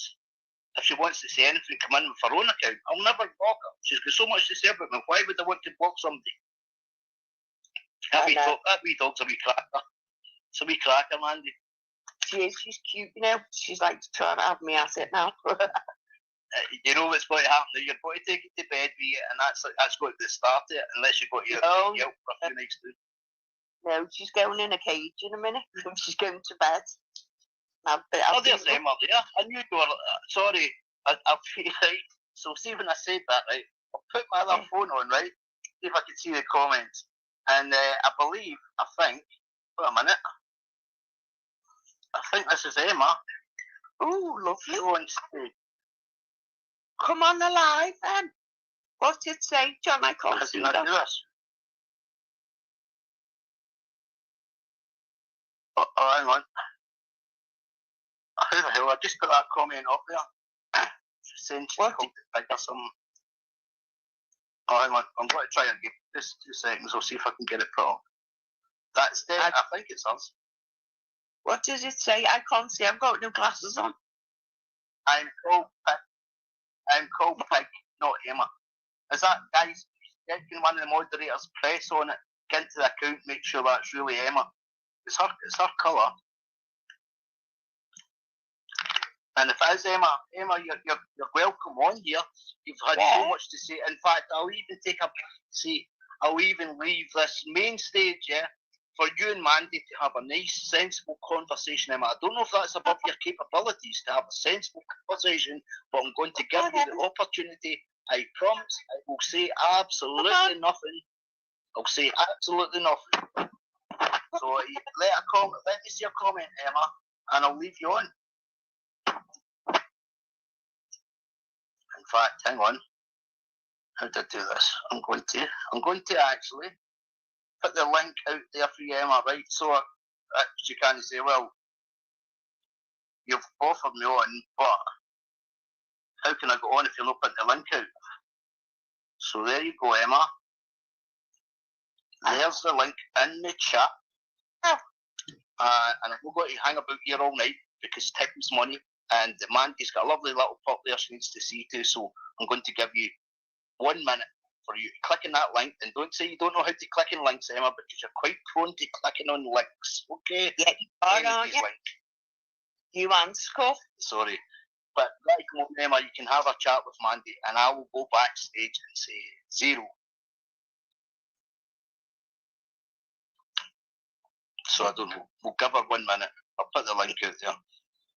I'll keep an eye on it, man. In fact, I maybe even screen record it so I can prove that there's no person. I'm dying to get her on there so you can have a friendly chat. Right, it won't be friendly, John, trust me. No. Well, I'm not monetized, so you can say what you want. You can say whatever word you want. Has she got to come on? No, I don't think. Unless she's had a wee bit of Dutch courage She might be on to her half bottle of vodka. Listen, I'm just like if you've an alcohol problem or a drug problem, get it seen to. Yeah, go and get it fixed. That's no our problem. Go and get help. I'm sure people would even support you getting help, yeah? Yeah. Because I think it's helping. Yeah, for sure. Yeah, well, I would, if that was a problem, yeah, and she had an addiction, yeah, and she went and get help and she come back on the internet like a person should be, I'd be like, fair enough. Fair enough. That's what it is. No. Good after all the things you think I'm going soft, Mandy? Come on. No. I totally get fucking back door, shut the fucking gate, make sure the dog doesn't go. I know. But no, in all fairness, if she's got an addiction problem that there, she needs to go and get it fixed. She's not going to fix it here on YouTube, for sure. I know, carrying on the way she does, it's not going to make it any better either, is it? She just needs to on, she really does. 53 years of age, carrying on like that, come on. Putting your kid up, getting in your kid, getting Jimmy, the pervert in Thailand to do it, putting Roxanna's stable daughter up. Do you know, disabled people in my family, which I've even mentioned. Listen, but again, you keep doing what you're doing. Do you know the fact that she can ridicule their kids? How dare you? You know, you're not even a mother. You don't even know what it's like to be a mother. Oh my God, that dog's just pooed on the. Eat it! Ah! Get off the poo! You don't need poo, you stupid dog. It's okay. I want somebody backstage. Put your camera on, Emma, for a second, please. Emma, put your camera on in the background, please. Put your hand up, Emma. Put 3 fingers up. Emma, put 3 fingers up at the camera. Hold your hand up with 3 fingers. Okay. Emma, I'm going to invite you on. I'm going to say nothing. So just hang on there. I'm going to send me pictures. Coming on. Just as a dog shit. So Emma's catching a wee bit off guard here. Hello, Emma. I'm going to mute my mic. Emma, before you start, and I'm going to let you and Mandy have a wee chat. Okay. What? Okay. What you want to be on here? Busting little slut. I know all about you now. I was on the phone to that Steve yesterday for hours. And your mates from Redcar. I know exactly what you did to Joseph. And do you know what I can't forgive with you? Joseph loved you. How could you do that, Ben? How? Right, so what have I done, Mandy? You drugged him. Right, so let's get this straight. Me and Joe have been split up over 15 years. Yeah, right? Let's stop there. All about it, dickhead. Okay. What I said to you was when he left you, hello, do you not listen to your thing? Shall I say it slowly? Yeah. When he left you, he had 7 TIAs whilst in Redcar with you. So you knew nothing about that, which I found very, very, very, very strange because, hang on a minute, just let me move this dog thing. You lived with him. And do you know what, Emma? He actually told you, you know, how could you do that to him? How? Right, for one thing. Right, so, listen, you want to... No, I won't listen. Don't you tell me to listen. Okay, sorry. You listen to me, dickhead. Okay. All right, I'm sorry about that. When I told you, I even showed Kevin the picture of you, and you look like the full Excuse me, I can't talk about certain people, so don't leave me in. No, not the one you were shagging, Joseph's brother. Okay? Hello? Go on. Kevin Stackpool. Nice one. Oh, yeah, Kevin hates you, Emma. You know all about it. Oh, you know right, okay, so Kevin hates me, this one hates me, that one hates me. Carry on. Go on, because you're not letting me speak, so you carry on. No, I say what you've got to say. What you've got nothing to say because you're just a fucking... I've got loads to say, man. You drugged Joseph Endor. I drugged Joseph. Did Joseph... Right, are we going to tell the truth here, Mandy? Did Joseph... Right, so are you going to shut up? No, so you shut up. Don't tell me to shut up, you fucking... Don't What tell is me the point of what are even you gonna jumping on do? the air? Hello? Emma, not interested, you're a lying bastard. Everything is a deflection with you and your skull of a mate as well. You drugged Joseph. That lad told me he was on the phone to me for over an hour yesterday. How fucking dare you? How dare you do that to him? Screaming in his face while he was off his tit. Send him running down the street with a gun. Bit sounds You a little are? familiar. Are you absolutely mental? No, you are. I think you are. I think you're absolutely I think mental. you are. I I'm think mental. what you're talking about Am I now, lying? I think you're trying to set me up. Roxy, am I lying, I'm going to leave this slide. Not at all. I know exactly what was I said know, and exactly what you you're are, away you now. stupid little Who's mutt. lying? Where's she gone? Where's she Not gone? the way as usual. Silly little cunt. The second I went to speak, fuck off, you pig. Back in your pen. I know, that's what You I'm enjoy saying. your conversation with Humble Mandy and have a nice one. You say if she comes back on again, I'll put her straight back in her pen. Good night, everyone. Mandy, well done, darling. All right, love, see you in a bit.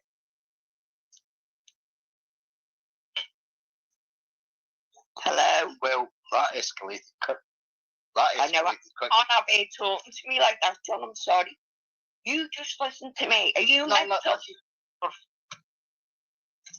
No, that's what you say to me. If I was her, personally, I would have come on and apologise to you on behalf of Jimmy the pervert for the things that she said. Yes. That's a good starting point for her. And if she had any brain, she'd have come on and apologised on behalf of Jimmy the pervert for the dreadful, disgusting things he said about your dead son. Correct. But and then these could have went from there.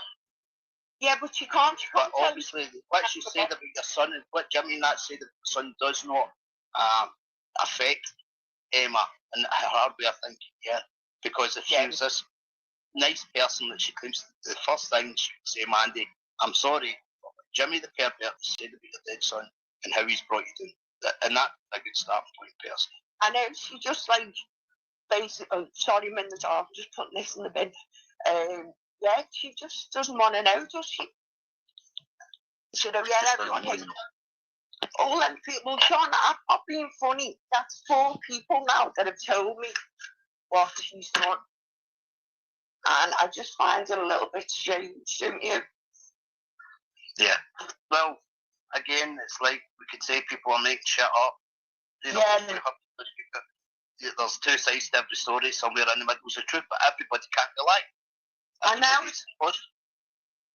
lad, he was talking about... Emma, I'm not just singling you out, the things that you've been saying about myself for months, along with Paddy and that, fine. You know, that's who you became, Emma, So I'm just saying it from somebody maybe looking in for the first time, hearing this tonight, as I said, Mandy, I'm sorry for what Jimmy said, regarding your son. It was murdered, cool blood. Emma said it as well. Emma said it as well about Tanya. She's went back. We'll give her a wee chance to speak here, right? We'll give her a wee chance. Okay. We'll give her a wee chance. I'm going to mute my mic. Hello. You got something to say? No, I'm waiting for you to finish and then maybe I'll start. Fuck her off. I'm going to end up killing her. Nah. How are you going to kill me? How are you going to kill me through a phone screen? Think about it. Come on. Where you live. Why don't you come and meet me? Why don't you come and meet me? How are you going to Why don't you come and meet me? Meet me. Can you do 2 phone screens? Oh man, meet me. This one's dainty as house. Big gangster fucker. What?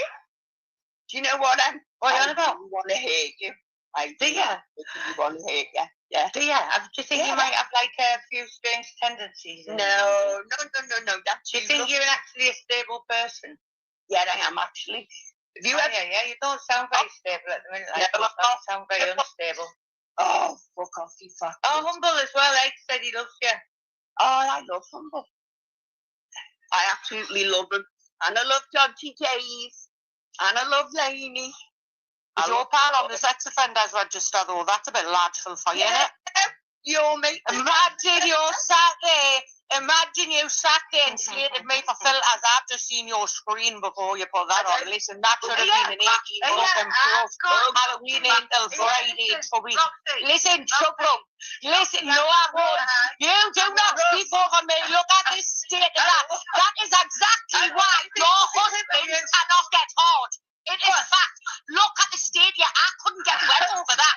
No wonder your husband has never had sex with you. Fucking hunchback. Getting it much bigger harder than fucking yours, isn't he? Do you know what I mean? How long was your pal on the sex offenders register for? That's a lot. What did you do? Did you try and suck him off? Did you teach her that? Did you give him a hand job? Which one? Emma's an just pass the nonsense and vulnerable in that. Yeah, humble son. Let one of them speak at a time. Nah, do you know what we're going to do? What you do? We're just going to have a laugh. You're not way fair, so we're just all going to keep speaking over you. Can't hear you at all. Mandy, what is your What is your Mandy, darling? Everyone nonsense. Oh, that's a shame. That's a proper nonsense. She's got to nonsense with the people because they won't stop going back. Can it get hard? Yeah, that rotten, you ugly mutt that your husband has never even had sex with you. Wow, it's no wonder when you shit the bed. Listen, Emma, was that shit on your bed? Can you clear that up? Was it false stain? Was that stain on your suit or false tan? Or did you shit the bed, you dirty pig? You dirty pig shit the bed. No wonder you have to sleep on the sofa. Wow. No wonder you sleep on the sofa. You shit in your husband's bed. You fucking pig. Wow. Did you shit in the bed? I can't hear you. I can't hear you. Did Becky do time in jail on a man for raping Shanfile? Is that who we were doing the protest for? What happened to that protest, Emma? What happened to that protest, Emma? What happened to that protest? Could your little truck has not truck that long? What are you going to get to broke, you fat little cunt, because you hadn't had the skinny jab? So you couldn't do the protest because you couldn't walk. You could not walk that far, so you could not do the protest. You had to broke and could not walk that far, you fat individual. You had to then go and groom somebody for skinny jabs. To get injections, you got skinnier. And fact has it, your husband, guess what? Still couldn't get a hard on over you. Correct. Dirty utter mong who shits the bed and sleep with busies. Yeah, it's detailed. Wow. Everything. Sleep with busies. That's why you've never been charged. Yeah. Ugly cunt. Dirty hua. Yeah. £40 she wants to be fucking paying them because she shits the bed. And that was not false tan. Listen, Mandy, it weren't false tan. It was pure shit. It's because she's a dog, that's why. It's rotten. Rotten. But everyone's mental, right? She probably has sexual intercourse with her dog there. I'm telling you now, she's that fucked up. I can tell by your voice. I've just come back off holiday, right? I'm full cold. I've got a little bit of a cough. So, there's not wrong with my voice, actually, Emma. At least I speak English and not Mongol, like you. Listen, you don't need drugs and fucking vodka to come on, yeah? Do you know what I mean? Let you crack on. Dirty little hua, it's all she is. Dirty hua, nothing else. She's had more cock, right? We, in this part, right, love Savoy dips. I said this the day, I love a Savoy dip. She's had more cock in her mouth, right, than I've had Savoy dips, and that's in fucking stomach. Do you know what I mean? She is a mong. Isn't she an absolute fucking... Do you know when to take that? How can she look at that camera with confidence? Because I see her right now, look at that, and the only thing that enters my head is, no wonder her husband has not had sex with her. How could anyone have sex with that? You would be as dry as a flip-flop if you were lesbian, do you know what I mean? You could not go near that. It doesn't turn nothing on. It certainly turns things off, do you know what I mean? But even, how did Kev pay 25 grand for that? Wow. There you go. Poor Kev. And they're all calling him a liar now. But you know what? The truth will come out. It will come out. Oh, listen, the truth's there. Do you know what? It was just the way things were asked last night. I don't think they were asked very, it wasn't really appropriate how they were asked. No offence to Ash, but it wasn't. There's certain things he can't answer. He's not going to risk going away. I jumped in on a couple of occasions and said for him, we're not going to put him at that risk. Do you know what? High five from, and I say it all the time, for a man that actually come out. It takes some balls to do that. Do you know what I mean? So listen, high five to the kid. He's a few special needs we all have. Do you know what I mean? But at least we don't fucking mask ours with alcohol and vodka and tomato juice and take off the vulnerable and probably have sexual intercourse with dogs. Do you know what I mean? Probably. No, I'm telling you what I said to Kevin. I said, what the hell is you doing with her? I said, she's a little bit like the M25. Everyone's been through it. Oh, they've all been through it. My goodness, have they not? They've been through it inside a little lot. And that shit stain, my God, I'm telling you, they all want to go and get some standards or something. Or she wants that arsehole looked at. I know, telling you. And do you know what, Emma? Call my kids again. Watch what happens. Watch me. Oh, that's why she hasn't had any. We've said it the whole time, haven't we? She'll never be blessed with them. Do you know what? Thank the Lord. Who calls the kid who's been stabbed to death? That fat cunt does.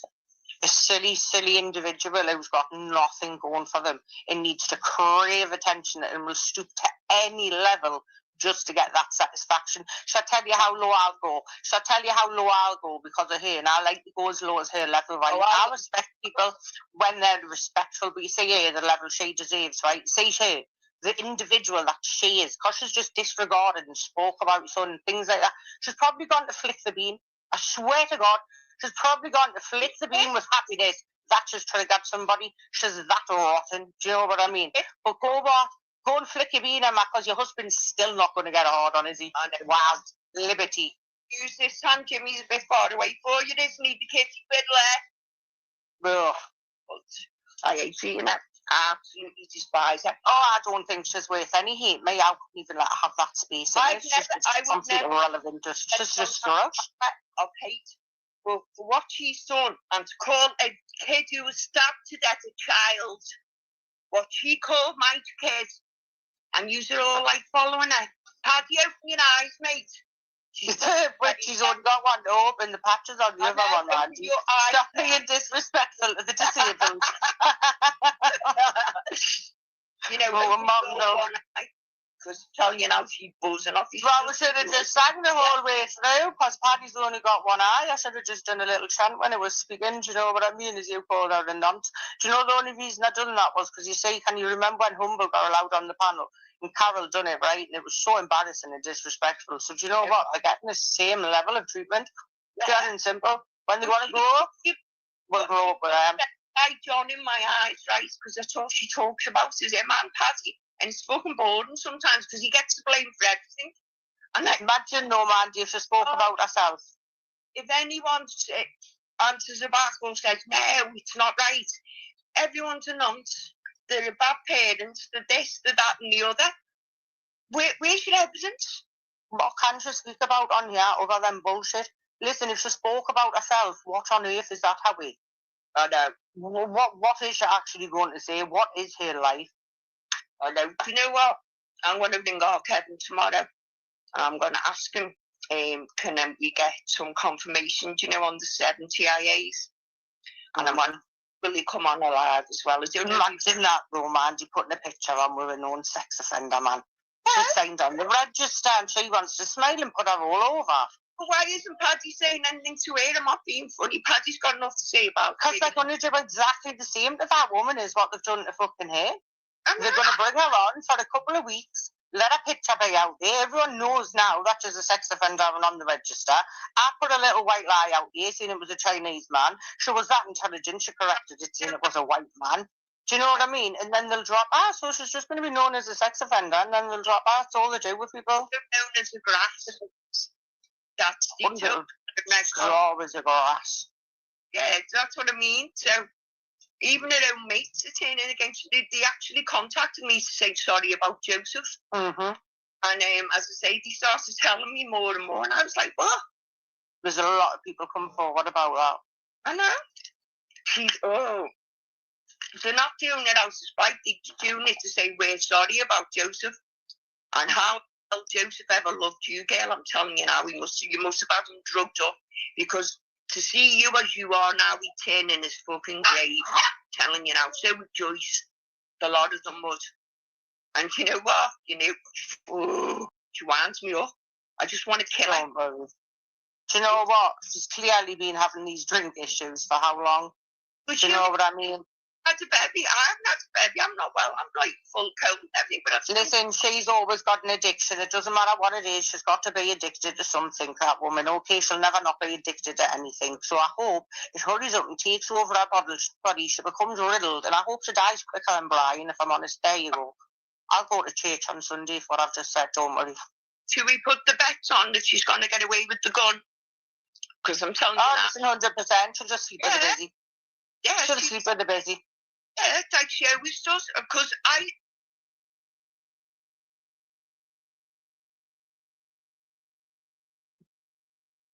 never even mentioned none of that, you know, and that's she told me that about to sleep with busy. And I never even said that I was aware that she had been. There's 2 people who've told me that now. She's well known for it, and she gets away with everything. And that's why she was in Liverpool. Soft cunt. Do you know what? Oh, she's just, she needs to be in a pigsty. Because she stinks. It's just rotten. She probably smells as rotten as Paddy. Imagine them 2 together. Oh, and now he looks at the piss stain, doesn't he? Oh. Paddy pissed into the fucking dog bite my feet, you know. It pooed before, you know, as Emma come on, the dog had pooed, so I was trying to clean poo up and fight with it at the same time. At least you picked it up. Oh, that scruff would have just left it. I went out on milk. I should have asked Bobby to pick it up. I've even took it out of his money. Hey, I've washed the dog's bum as well. See what I mean? She would have definitely got Bobby to do that. Do you know you can get dog baby wipes? It's a mental cow. All we needed was Paddy jumping on there. All we needed was Paddy jumping on there, and it could have been a Emma jumped on. Emma, it was by mistake. Why would I mute you deliberately when it was getting excited? You know, you've got a lot to say there in the comments. Jump back on. Yeah, it was in the comments. Yes, house. You said that I've muted it. If I did, I was maybe going to try to get so you each could get a word in. It wasn't happening. So Emma, jump back on rather than saying things out there in the comments. David, John, she doesn't deserve it. Tell you what, I think John should have this one now. Paddy, if you're watching, come in, you know, let's sort it out, you know, let me ask the question about, you know, a few questions, Paddy. You're nonsing me off there. Wales, you've got Mark Mitchell there going to the police, your moderator. Mark said he never reported me to the police. Does anybody in the chat think that he and Brian have ever had sex? No. No. I'm just wondering, anybody at all think that they've had sex? Hey, you told me Brian was a paraplegic when I spoke to it over trying to take these videos out. Mm-hmm. Do you want Mandy? Brian can't do anything, he's a paraplegic. And now I believe, because I had no other reason to believe that she would lie to me, because it was Emma, do you get me? What do you think it was then, that speciality of the tongue or something? Because it's never in his mouth, is it? Emma, if Emma comes back on, we'll give Emma a chance to speak. We'll give her 1 minute. Well, you can give her that minute. I'll fucking kill her. I'll get in my car. Well, I need to be shown fair. She's got a lot to say about me, but at the end of the day, if I start attacking her with words, oh, you're attacking a woman, so hence the reason I just went backstage. I thought, okay, I can't win here. I was hoping Paddy would maybe join her. But obviously Paddy's maybe seen through her. I don't know what's happening there. But I was told today, Emma. Well, he's one eye. Did you Emma tell people, Emma, did you tell people in the background, Emma, your friends, that Paddy Conroy couldn't do a live with you until the 1st of the month because he couldn't afford StreamYard? Yes or no? Because he's run out of hours on StreamYard. Did you tell people in the background and laughed about the fact you had to wait to the 1st of the month, Emma? Yeah, are you listening? I want to ask you an all right for us. Have you been laughing to people? Have you been laughing? Listen, John, let's ask that to me. About Paddy. She's been laughing in the background that Paddy can't afford StreamYard and he's used all his hours up, hence the reason he has to wait to the 1st of the month. Now, I get told that, and then I went and looked at Paddy's Emma set a live up for the 1st of the month, so I'm just wanting to know if that's true. Probably shagging Paddy as well. I think she would love to, personally. Oh God, I don't think he'd get married. I think No, personally, I think. Ow. so coming on, Emma, yes or no?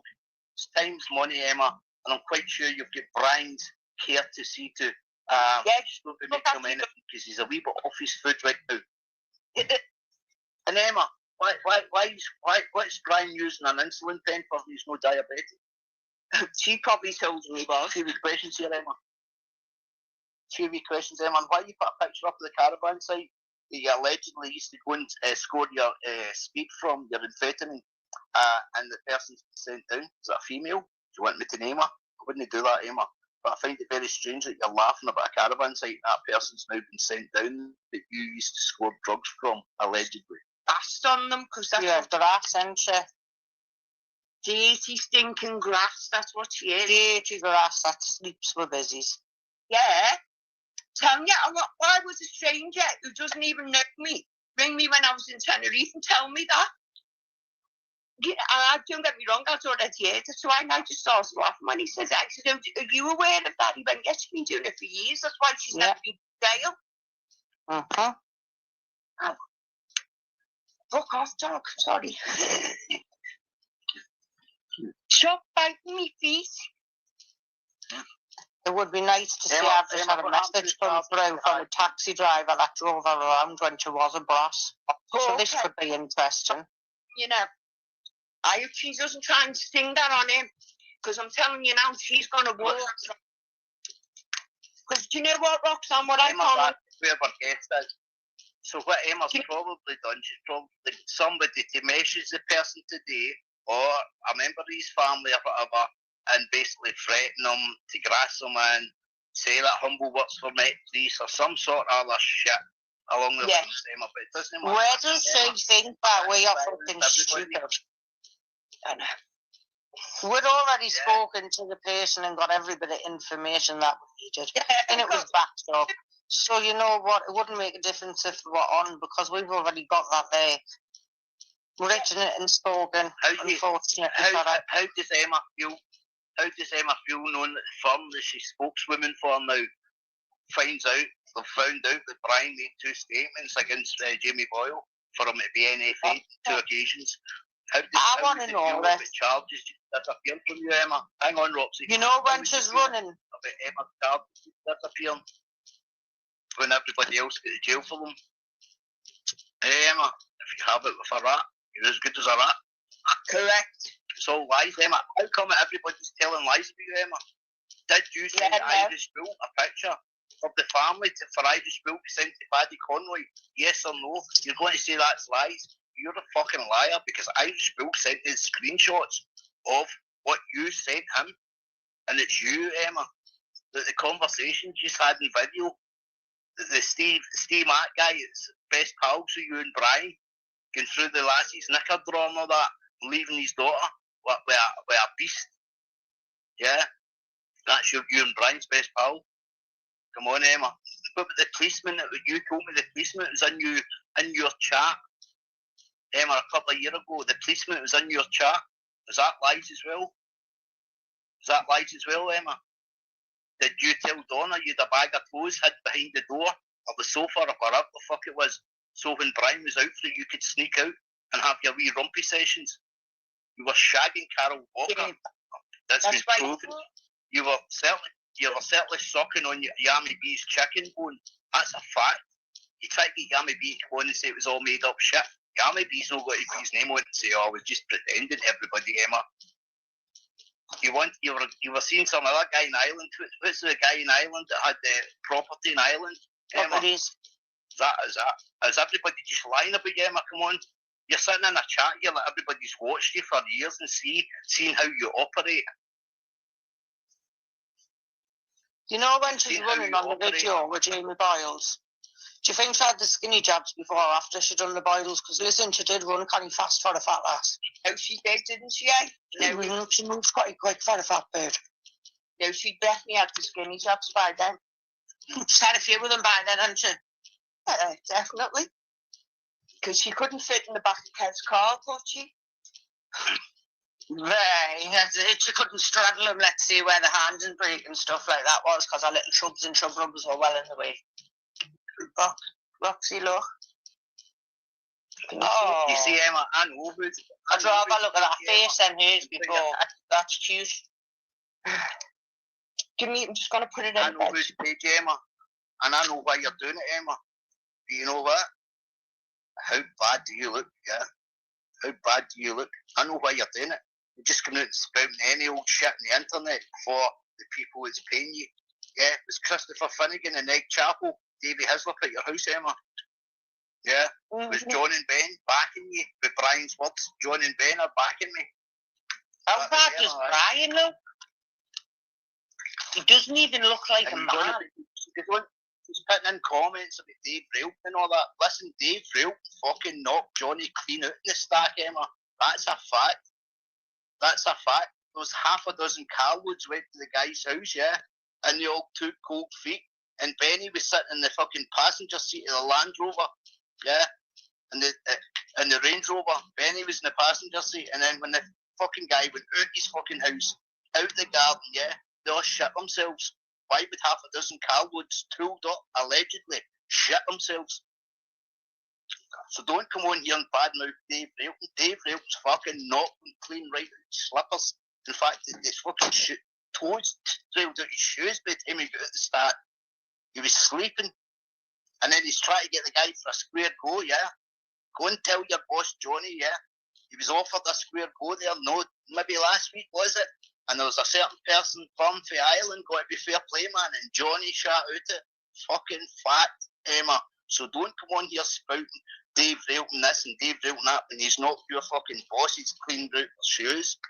And there's another fella might be in the chat, Emma, yeah, who offered Johnny many a time to meet him for a square go, and you know what? He'll not have that square go. And Johnny will know the person, and I say McDonald's, Scotch Corner, shit himself. So Emma, fuck off, okay? You're stupid Dave Railton and all that. You're mentioning names, dropping names in the comments there you've not got a fucking clue about. Because that's hard, didn't have security outside of a house. Do you know what I mean? When after people's wife, people's family, security outside your house. Wow. Kids, you've no scruples, you've no morals, and you deserve everything you get called. You're fucking tramp. This is just an embarrassment. That's all she is, Mandy. You'll never be anything else other than a tramp. You know, he's in a husband special, and he's an idiot, but he's looking even more of an idiot now. I know. Wait, yeah. Many people Roxanna, they've got to see. I asked Railton, yeah, she's mentioning people there, right? I asked Railton, blah blah. You don't even know Dave Railton. Why are you dropping things? Why don't you get your bosses to come in and speak for Dave? Oh, that's right. One's on the tag, the other one's chopped up, the other one's fucking kicked up, the other one's knocked out. Wake up. Wake up. Yeah. So if they know your man's a police informer, a grass, yeah, and they know what's happening, they're just as bad as you. If you have it for back, you're as good as that, Emma. So don't come in, drop names in the comments, Dave Railton, this and that. You've not got a fucking clue what's happening. Don't ask your bosses why they'll not meet the guy for a square go. Yeah, because she ain't no Take that gangster. put that in your document, Emma. Absolute tramp, you woman. Yeah, do all that. That's no gang. Fucking clue what you're talking about. It's just... He's pissed. Emma only goes with what she's told. Come on. And then she back feeds it what she's told. She's a lying cunt. Emma back feeds what she's told. Right. Hey. Hello? Oh, bless.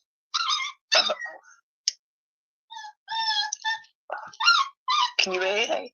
I am laughing. Yeah, look at that. Hello. It's been all dramatic because I just put I'll wait you go, Mandy. Probably having a nightmare. I'll wait and see the wee football. Go on then. Go and see the wee football. Stop to your lucky game. Right, love you, Mandy. Good night. God bless. Bye. Ta-ra, Mandy. Thank you, pal. So, yeah. There you go, Emma. Go and take that back, yeah. If you want to drop names in the comments, and mention people's full names, I can do this here with my mouth as well, yeah. So go and tell your boss, Johnny, yeah, to take the offer up last week, meet the guy, a fair play man for the Irish firm, yeah. Going at, you can get a second chance, and then see where your bosses are then. As your spokesperson for them, aren't you? So, come on. They're putting security at your house for 2 months, even though it was a pisshead, couldn't drive, put them in the car, so if anybody came to attack your house, you'd go to ram them. They couldn't even drive. And they're paying, what, $3,000 a month for that security? Wow. You must have a special fanny when you mouth. You must have a special mouth. Special? Oh, it's fucking special, alright. So she just had me come out and mention names the other night because she dropped full names in the comments. So I've just dropped. Yeah. Did Specky grape Chantel? If you can read, Emma, yeah, you can go in where the case was dropped. Yeah. Along with the 2 women that was charged as well. The 3 people, the case was dropped. NFA. You should know all about that, Emma. In fact, you've never been in the jail, Emma, for somebody who's been about drugs and everything all your life, yeah? Gangsters and everything. You've never been in the jail, but yet you're always head first in it. A wee bit like your boss, yeah? See, got all the people. Pigs for a very long time. But Johnny, yeah? Johnny got all the... He bullied a guy into... it was in the newspaper, he bullied a guy into... I don't know if it was half a kilo, 25 grand or whatever it was. Left the guy, beat them up. This is in the newspaper. Beat him up. And then there was the guy turned super grassy, went the next Mr. X. And everybody got 10, 12s and all the rest of it, apart from Johnny and his mate Ellis Jobby. They get 3 years. They only done about 6 months with that 3 year. Something doesn't sit right there, eh? Mm-hmm. Anyway, I'm going to love you and leave you. Emma, go and tell your boss Johnny, right? Don't bother listening to HR. Be stuck to the fridge. Be fridge magnet that he is. Or Chris Finnegan. Is Finnegan still? Is he woke up? Is he woke up after the wee brawl at the pub? You know where everybody else is remanded, Emma, and they're still walking about. Emma, come on. Adios, amigos, guys. Thanks for jumping on, Roxy. See you all later. Take care, Emma. See you later, Johnny.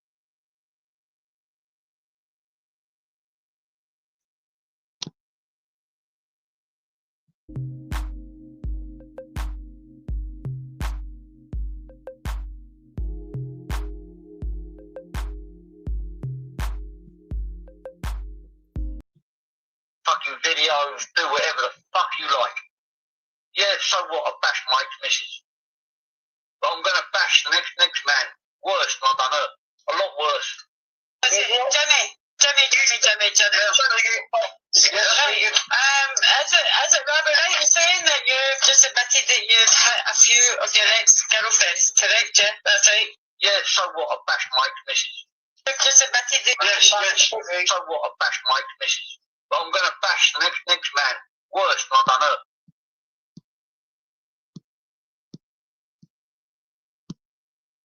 Paddy. I always suspected for a long time that you've been a super grafter. But now I think the smoke's getting to your head and you're getting old and you're slipping up. Trying to have humble recall to prison on the murder charge. Saying about that on YouTube. That spells a 4-letter word. GRASS. Fine, first class, up with the old bill, in a VIP car with blue lights. You got an expressway, in and out of the cop shop. Mr. Paddy. What was it now? You sit in your shed, and now you're coming towards the end of your days, and now you think that it's acceptable to put people back in prison. Now they're trying to get humble, put in prison on a murder charge. What fucking planet are you on, man?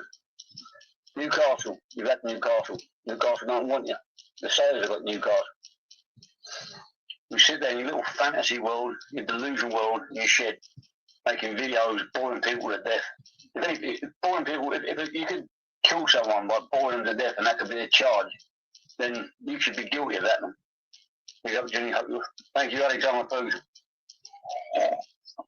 I'm just a little bit shocked that, you know, like or hate Humble Dryer, like or hate, was it Cookies, or what's the other geezer, Come Being True, putting people back in prison. It's not what we do, especially people like Paddy, and now he's on about having him put in prison for murder. Oh my God, man. Is this what villainry's come to now? Is this now, is it considered acceptable in the new age, since I've been away for 20 years? I wanted to make this into a video. I didn't really want to make it into a live. I'm just letting you, Paddy, eyes on you, all eyes on you. I don't expose people. People expose themselves. I just pick up on it and I expected for a long time that you've been a super grafting. In prison for all these murders, allegedly all these murders. Yeah, you know, was it Ronnie and Reggie? They committed 2 and they got life. And what are you doing? You're free as a bird, smoking dope on fucking screen. I think that's enough to get you recalled, isn't it? Smoking dope on screen, fucking drugs test or whatever it is.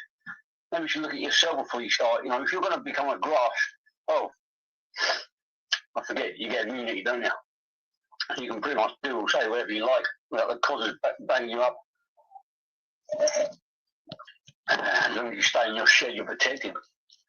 When you get pulled from the plot into the police station, it's not because you're being charged, it's because, yeah, I know, but Paddy's supposed to be like one of the ex-top villains from the top of the tube.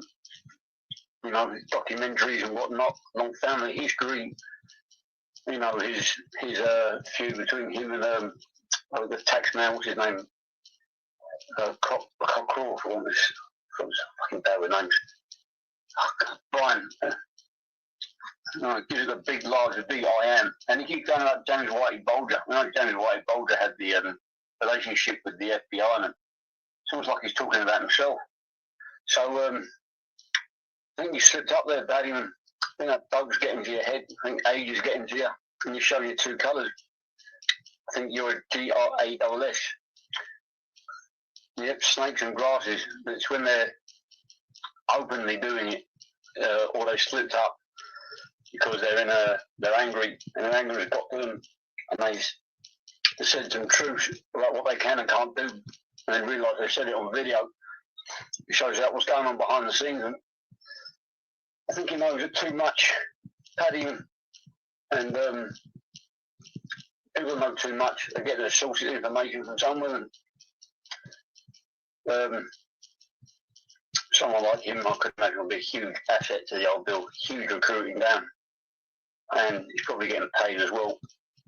But you're only going to be looked after by them. Well, you're useful. Well, you ain't useful no more. You're looked after by them. So I suggest anybody that's got anything to do with him, don't talk to him. Treat him like he is a ghost. Move away from him. Leave him in his shed alone. Don't feed him, because he will turn on you, and he will have people recalled or put in prison or whatever. But if he can't put people in prison, he'll be no use to the cause. I can't believe he done that. Said that humble fucking element. What kind of a lie? He's not even a reform. Doesn't claim to be a reform criminal, man. Talking about having people put in prison, being a villain. What the fuck are you on, man? What the fuck are you on? You know, I'm a fair person, and I'll give everyone a fair chance. But, you know, you laid into me, and I laid into you after I turned on Decker. I took those videos down, Robin, ripping the piss out of you. I gave you a wide berth. Then you come out and you speak about having people put in prison. Come on, man. Who are you? Who are you, Paddy? Who are you? You're getting your medical bills paid for by the government, and they'll cut them off. Are you between a rock and a hard place? Your information, or your family's going to get it. One of your relatives been nicked, and you're protecting them. I don't know. All I know is it's dangerous for everyone else. You can't keep going online slagging people up and then expect them just to do nothing back. And when your reaction is to threaten them with the fucking old bill, planet you on, anyone. Like or not like Humble, you've got your way of doing things, and your way of doing things is not that way.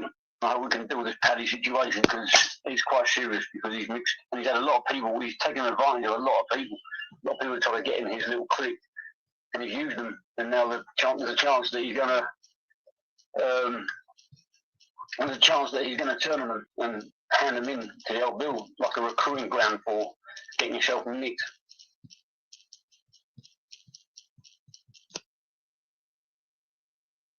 Well, it looks like we've got it. And now in the coffin, just one small piece of paper, and it puts all the pieces of the puzzle together. I personally believe Paddy has been using that shed and been using YouTube to draw people in to his little world, just so he can shop them in to the BIB. Got people around him with long criminal records, people that would be of interest to the OB. And looks like the shed is a magnet for pulling people in, and looks like it's old Paddy's bread and butter, shopping people. Now I'm going to say is to people like Big Tony, who spend a lot of time hanging around and kissing his arse, be very, very careful, because you might think you've been giving your loyalty to a hardened gangster, but for real, unknowingly, you've been giving your loyalty to the boys in blue. I don't think that's what you wanted to do. The question is, how many more people are going to get nicked around him? The question is, how much training has been given by the OB? In one of his videos, he was talking about Cookie flying a drone around him on that, obviously a breach of bail condition. Fucking crazy, isn't it? For what, Paddy? For what? What have they got on you? Why they're going to seize their estate of you? Once they're paying you,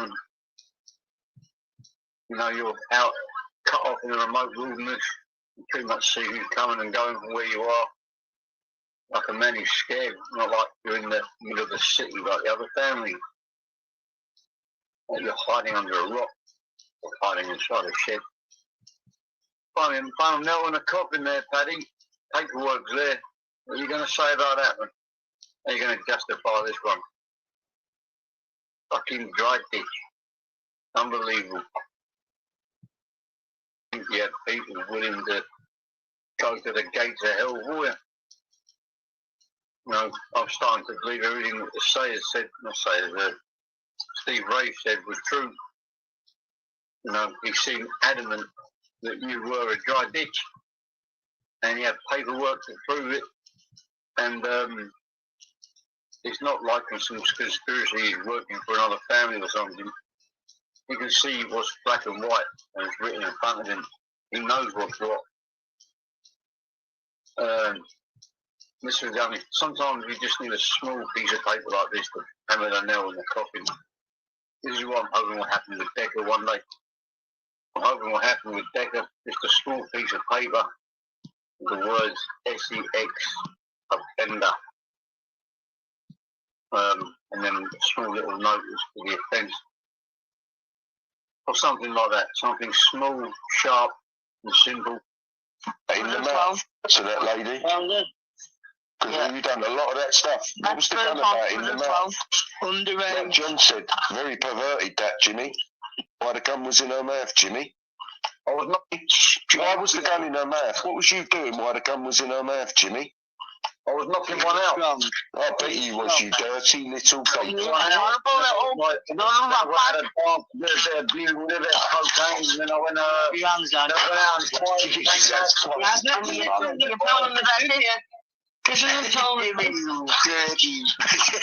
don't know what to say to you. Who are you on? Just have to press the right buttons on there.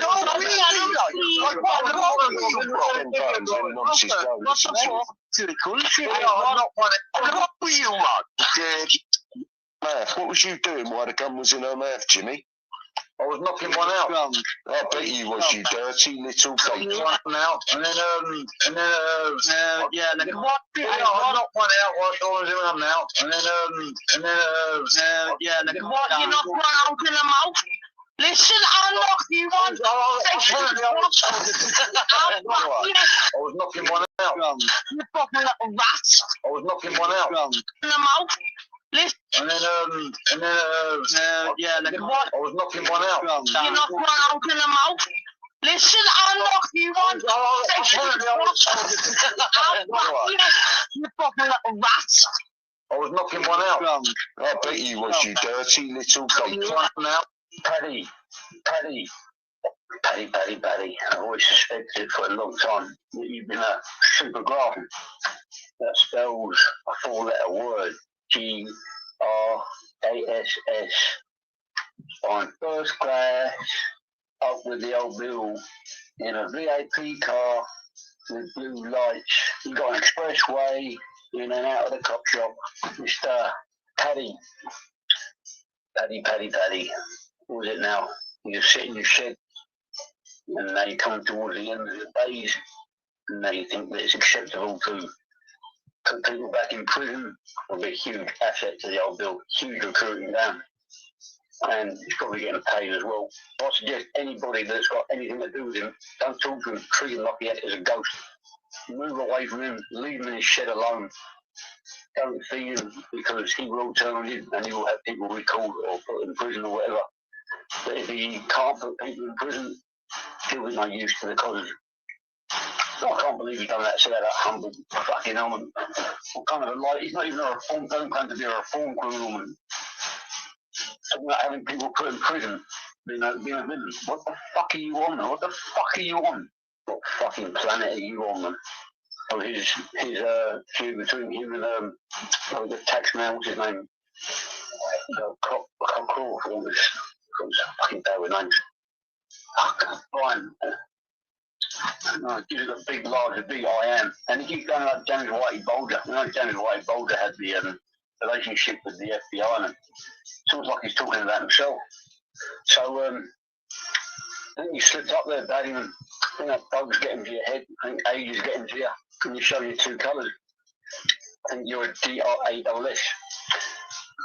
Yep, snakes and glasses. It's when they're openly doing it, or they slipped up because they're angry, and they're angry at them, and they said some truth about what they can and can't do, and they realise they said it on video. It shows you what's going on behind the scenes, and he knows it too much. I was knocking one out. Did he took $2.5 grand off Grasses and Nonces? Taxed him clean, took it clean off him, blagged him that he was this kind of man that could find things out, and he lied to him. There's me like an idiot sticking up for Dodgy Dave. You give me money for petrol, 15 bar. I've been nothing but right with you. Your life has nothing to do with me, Grasses and Nonces. My life has got, if I'm a smackhead, a burglar, whatever, not to do with no one, is it? Like your life is not to do with me. But what I'm saying to you, before you turn on people, yeah, can I have yours? Can I have the money you was going to offer me to do things? There's no morals on here. No morals whatsoever. If I give you money, Tony, will you blah, blah, blah? So don't try and put me in it. I'm not what you lot are, dirty grassing bastards. But before you talk about people, make sure you haven't done something yourself. You know, when it says, I'll put a Tony up, say we've fallen out. Listen, what about half the countries? What about half the countries, Grasses and Nonces? You try to pay me to do stuff for you, Grasses and Nonces. Well, before you ask for half the country's papers, get your own out, Grasses and Nonces. But make sure when you're turning on people, you haven't asked them or you haven't tried paying them to do stuff, and they fucked you off. And before you start doing stuff, I'd go get your $2.5 grand back. Do you know what I mean? Grasses and Nonces. Make sure you won't send me nothing asking me, or could that, or if I pay. You know what I mean? Grasses and Nonces. I was knocking one out. Jimmy, Ada, Jimmy, Ada,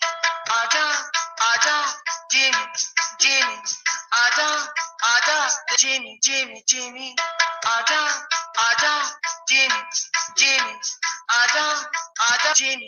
Jimmy. Well, it looks like we've got it. And now in the coffin, just one small piece of paper, and it puts all the pieces of the puzzle together. I personally believe Paddy has been using that shed and been using YouTube to draw people in to his little world, just so he can shock them in to the BIV. got people around him with long criminal records, people that would be of interest to the OB. And looks like the shed is a magnet for pulling people in. And looks like it's old Paddy's bread and butter, shopping people. Now I'm going to say is to people like Big Tony, who spend a lot of time hanging around with him, kissing his arse, be very, very careful, because you might think you've been giving your loyalty to a hardened gangster, but for real, unknowingly, he was giving your loyalty to the boys in blue. I don't think that's what you wanted to do. Question is, how many more people are going to get nicked around him? Question is, how much training has been given by the OB? In one of his videos was talking about Cookie flying a drone around him, on that, you know, up breach of bail conditions. Fucking crazy, isn't it? For what, Paddy, for what? What have they got on you? You're either going to seize their estate of you, once they pay you, and you know, you're out, cut off in a remote wilderness, you pretty much see who's coming and going from where you are. Like a man who's scared, not like you're in the middle of the city like the other family. Or you're hiding under a rock, or hiding inside a shed. Find a nail in a coffin there, Paddy. Paperwork's there. What are you going to say about that one? How are you going to justify this one? Fucking dry ditch. Unbelievable. I think you have people willing to go to the gates of hell for you. You know, I'm starting to believe everything that the Sayers said, Steve Ray said was true. You know, he seemed adamant that you were a dry ditch, and you have paperwork to prove it, and it's not like some conspiracy he's working for another family or something. You can see what's black and white, and it's written in front of him. He knows what's what. Sometimes you just need a small piece of paper like this to hammer the nail in the coffin. This is what I'm hoping will happen. Fucking videos, do whatever the fuck you like. Yeah, so what? I bashed my ex-missus. But I'm going to bash the next man. Worse than I've done her. A lot worse. Jimmy.